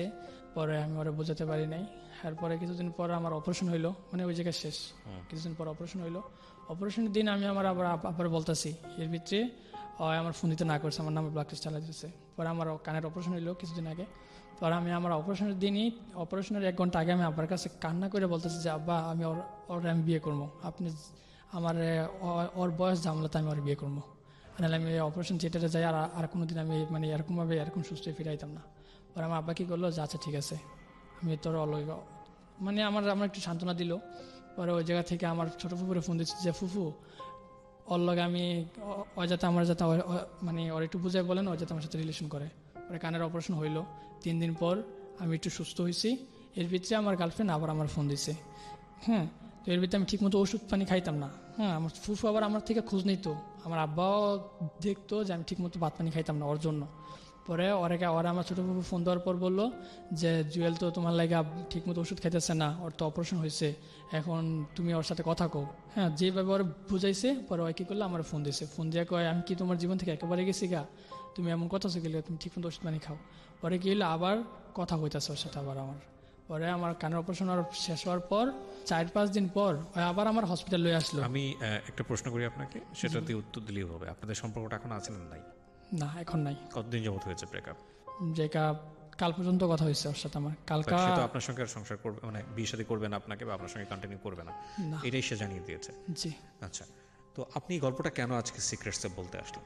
আমি গল্পটা এই কারণে বলতে আসছি, 2টা কারণে। একটা হচ্ছে আমার মতো এরকম মিথ্যা কথা বললা আমি তো একটা ছেলে, আমি কান্না করতে পারতেছি না, হ্যাঁ অনেকে কান্না করে, আমি কান্না করতে পারতেছি না। আমার বুকটা এতটাই শক্ত হয়েছে। আমি সবারই এতটুকুই বলতে চাই, আমার মতো যাতে কেউ মিথ্যা কথা এরকম মিথ্যা দিয়া কোনো রিলেশন যারা চায় যে রিয়েলি লাভ, আর আমি চাই না যে কেউ এরকম ফলস লাভ করুক। রিয়েলি লাভ যারা করবো, ফ্যামিলিতে যত যাই হয়েছে নিজের যাই সব কিছু সত্যিটা বইলে রিলেশন করুক। এরকম মিথ্যা রিলেশন কোনোদিন টিকে না। আমার লাস্ট পর্যন্ত বলছে যে মিথ্যা দিয়া শুরু করছে, মিথ্যা দিয়া শেষ হয়েছে। মিথ্যা রিলেশন কারোর টিকে না, আর মিথ্যা কথা বললা কোনো কেউ যাতে রিলেশন না করে। আর আমি আরেকটা হয়েছে যে আমি আমার গার্লফ্রেন্ডে বলতেছি, সত্যি আমি তোমার অনেকটা ভালোবাসি। আর আমি তোমার এর আগেও বলছি, আমি কোনো দিন তোমার সাথে যদি কোনো দিন আমার শেষ হয়ে যায়, রিলেশন ব্রেকআপ হয়ে যায়, আমি আর কোনো দিন কোনো মেয়ের সাথে রিলেশন করবো না, কোনো মেয়ের সাথে কথা বলবো না। সেগুলো একটু ফ্যান্টাসাইজ ওয়ার্ড, এগুলো that is not absolutely true for life. ওগুলো অন্য কথা। গার্লফ্রেন্ডকে কী বলবেন না বলবেন সেটা আপনি ব্যক্তিগতভাবেও বলতে পারবেন। কিন্তু আমি একটা জিনিস, আপনার গল্পটা আমি আজকে খুব মনোযোগ দিয়ে শুনেছি এবং আমি মনে হচ্ছিলো যে ঠিক আছে ফ্লো দিই। আমি প্রথমেই বলে নিয়েছিলাম যে এটা একটা ঢেউহীন একটা গল্প হবে, কিন্তু এই গল্পটা জানাটা খুব জরুরি। আপনি যেই ক্লাসেই বিলং করেন না কেন, যেই লাইফই লিড করেন না কেন, সেখানে আপনার এই যে পারিপার্শ্বিক অবস্থা, আপনি ক্লাস 8 পড়ুয়া একটা ছেলে, আপনার ফেস দেখলে অনেকেই বুঝবে যে আপনি ইউ লুক ভেরি স্মার্ট, এবং আপনার চেহারাটাকে আপনি কাজে লাগিয়েছেন এইসব সম্পর্কের ক্ষেত্রে। মূলত আমার পুরো গল্পটা শুনে আমার কাছে যেটা মনে হয়েছে, অন অ্যান্ড অফ বিভিন্ন রকমের স্টোরি আসছে, খুব বেশি ইন্টারেস্টিং কোনো কিছু না, কিন্তু এটা একটা বড় মেসেজের জায়গা থেকে। যেমন ধরেন আপনি যে কথাগুলো বললেন এখানে, যে মেয়েটাকে আপনি পাইতেনও, একটা লোয়ার ক্লাস ফ্যামিলিতে বিলং করে একটা স্বপ্ন হয়েছে মেয়েটাকে আপনার ঘরে নেবার, কিন্তু আপনার এডুকেশন কোয়ালিটি, আপনার ইকোনমিক ব্যাকগ্রাউন্ড সেটাকে সাপোর্ট করছে না। কিন্তু যেভাবেই হোক না কেন আপনি তাকে পাওয়ার জন্যে আপনি নিজেকে গোপন করেছেন, এবং তারপরে একের পর এক মিথ্যা বিষয় বের হয়ে এসছে। ঠিক আছে, আমার মনে হয় যে এটা থেকে আপনি বুঝতে পেরেছেন যে মিথ্যার ওপর কোনো সম্পর্ক ঠিক না। এটা আপনার জন্য একটা গ্রেট লার্নিং, যারা শুনলো তাদের জন্য তো অবশ্যই এটা জীবনেরই একটা গল্প। তবে এটা ঠিক যে আমার মনে হয় যে এটাকে আপনার একটা চ্যালেঞ্জ হিসেবে নেওয়া উচিত। আপনার বয়স এখন 20, আপনি চাইলে ওপেন ইউনিভার্সিটিতে ভর্তি হতে পারেন, আপনি চাইলে লেখাপড়া করতে পারেন, এটা খুব বেশি দিন দেরি হয়ে যায় না আমি বলবো। 2 নম্বর হচ্ছে হলো আপনি কিছু না কিছু তো করছেন এখন, ইনকাম রোজগার করছেন, সো আপনার এই সামর্থ্যটা কিন্তু আছে, আপনি চাইলে এই পড়াশোনাটা করতে পারেন। আর দ্বিতীয় কথা হচ্ছে আপনার বাবা তো আপনাদের জন্য যতটুকু করার ততটুকু করেছে, সে টিনের চালের ঘর করুক আর ওই পানির উপরে ঘর করুক, আপনাদেরকে তো 3 বেলা খাবার দিয়েছে, মানুষের মতো মানুষ করার চেষ্টা করেছে, ভ্যান চালিয়ে করুক, রিক্সা চালিয়ে করুক, করেছে তো। তার মানে আপনার অবশ্যই জন্মদাতা পিতার প্রতি কৃতজ্ঞ থাকা উচিত। বাকিটুকু হচ্ছে আপনার পরিবারের বড় ছেলে আপনি, এবং আপনার মনে হয় এই প্রেম ভালোবাসার জীবনে আসবে। হ্যাঁ, প্রথম কথা হচ্ছে আপনি যদি সৃষ্টিকর্তাকে বিশ্বাস করেন, সে আপনার কপালে যা লিখে রেখেছে, যে মানুষটাকে লিখে রেখেছে, সেই মানুষই আপনার ঘরে আসবে। সেটা এই মেয়েও হতে পারে অথবা অন্য কেউ হতে পারে। এগুলো নিয়ে আসলে খুব বেশি ফ্রাস্ট্রেটেড হওয়ার কোনো সুযোগ নেই। বাট বয়স কিন্তু ওই রকমই, খুব আগুন বয়স, ফ্রাস্ট্রেটেড হয়ে যায়, মানুষ ডিরেইলড হয়ে যায়, অন্যদিকে চলে যায়, ড্রাগ নেয়, মদ নেয়, আর সব বাজে জিনিস করে। এইসব দিক দিয়ে আমারে অনেকটা না করতো, আমার বাপমার নিয়ে আমরা আপনাকে নাই করব, কিন্তু একটা জিনিস মনে রাখেন যে একটা মেয়ে জীবনের সব কিছু না। আপনি যে বয়সে আছেন, আপনি আপনার বাবাকে কান্নাকাটি করে বলেছেন অপারেশনের আগে, আপনার বাবা শুনেছে সে কথা, এবং এটা ঠিক যে এই বয়সটা এরকমই, যে এই মানুষটাকে ভালোবাসি, ওকে না পেলে জীবনে বেঁচে থাকার কোনো মানে হয় না, নিরর্থক মনে হয়, ও যা বলবে তাই জীবনে। এটা শুধু এরকম না, এটা জীবনের লাভের একটা ভয়ঙ্করতম পাওয়ার হচ্ছে এইটা, এবং এটা জীবনের যে কোনো সময় আসতে পারে। তো আমি আপনাকে বলবো সেরকম একটা সময় আছেন, এইরকম সময় ধীরস্থির থাকাটা খুব জরুরি। এবং সত্যি কথা বলতে কি, আপনার গার্লফ্রেন্ডের বলেন বা গার্লফ্রেন্ডের পরিবার বলেন, যেটাই বলেন না কেন, আমি তো মনে করি আপনারা দুজনে এখনই বিয়ের উপযুক্ত না, কোনো দিক থেকেই উপযুক্ত না। হ্যাঁ, বয়সের দিক থেকে হয়তো বা উপযুক্ত, ঠিক আছে, কিন্তু আমাদের যদি পারিপার্শ্বিক অবস্থার কথা বলি, আয় রোজগারের জায়গার কথা বলি, সেই জায়গাগুলোতে তো আপনারা কেউই উপযুক্ত না। তো আমার মনে হয় যে আসলে আপনি নিজের জায়গাটাই প্রথমত চিন্তা করেন। আর শুধু বিয়ে করলেই একটা মানুষকে পাওয়া হয় না, এটা একটা ভয়ঙ্করতম একটা কিন্তু সিদ্ধান্ত। আমরা মনে করি বিয়ে করা মানে হচ্ছে একটা মানুষকে আপনি পেয়ে গেলেন। একটা মানুষকে যদি অন্তর থেকে ওন না করা যায়, একটা মানুষকে যদি অন্তর থেকে যদি নিজের কাছে না পাওয়া যায়, একটা মানুষ যদি অন্তর থেকে আরেকটা মানুষকে রিসিভ না করে, এরকম হাজার হাজার সংসার আছে যেগুলোতে, এরকম অনেক সংসার আছে যারা বছরের পর বছর একই ছাদের নিচে থাকে, অথচ তাদের মধ্যে ভয়ঙ্করতম দূরত্ব। ঠিক আছে, তো আমার মনে হয় যে আসলে আপনি সব কিছু ওপেন করেছেন, দ্যাট ইজ গুড অ্যাকচুয়ালি। এটা বিয়ের পরে যদি হতো তাহলে আরও ভয়ঙ্কর হতো, তাই না? তো এটা ভালো হয়েছে, কিন্তু এখন এটা তো বুঝলেন যে একটা মানুষকে নিজের কাছে রাখতে হলে, রিসিভ করতে হলে নিজের কিছু যোগ্যতা অর্জন করতে হয়। সেই জায়গাগুলো আপনার অ্যাচিভ করা উচিত, আপনার এডুকেশনটাকে অ্যাচিভ করা উচিত, এবং পাশাপাশি হচ্ছে আপনার আয় রোজগারের অনেস্ট পথ, এবং পাশাপাশি হচ্ছে হলো যেটা বলা যায় যে না, নিজের একটা সামর্থ্য আছে একটা সংসারকে ডিল করার। ঠিক আছে, এই জিনিসগুলো করেন, তারপরে সংসারে যান, কারণ সংসার একটা ভয়ঙ্করতম যুদ্ধক্ষেত্র। সো কিপ ওয়েট এবং ধৈর্য ধরে অপেক্ষা করুন। তাওয়াক্কাল তো আল্লাহ, আল্লাহ হয়তো আপনার জন্য বেস্ট কাউকে রেখেছেন, and believe me, he actually do. সে আসলেই বেস্ট কাউকে রাখে, আমরাই আসলে ভুল করি, এবং ভুল করে বলেই আমাদের জীবনটা আসলে দুর্বিষহ হয়। So thank you so much, ভালো থাকেন সবাই, আজকের মতো শুভরাত্রি। Secrets. Something beyond entertainment.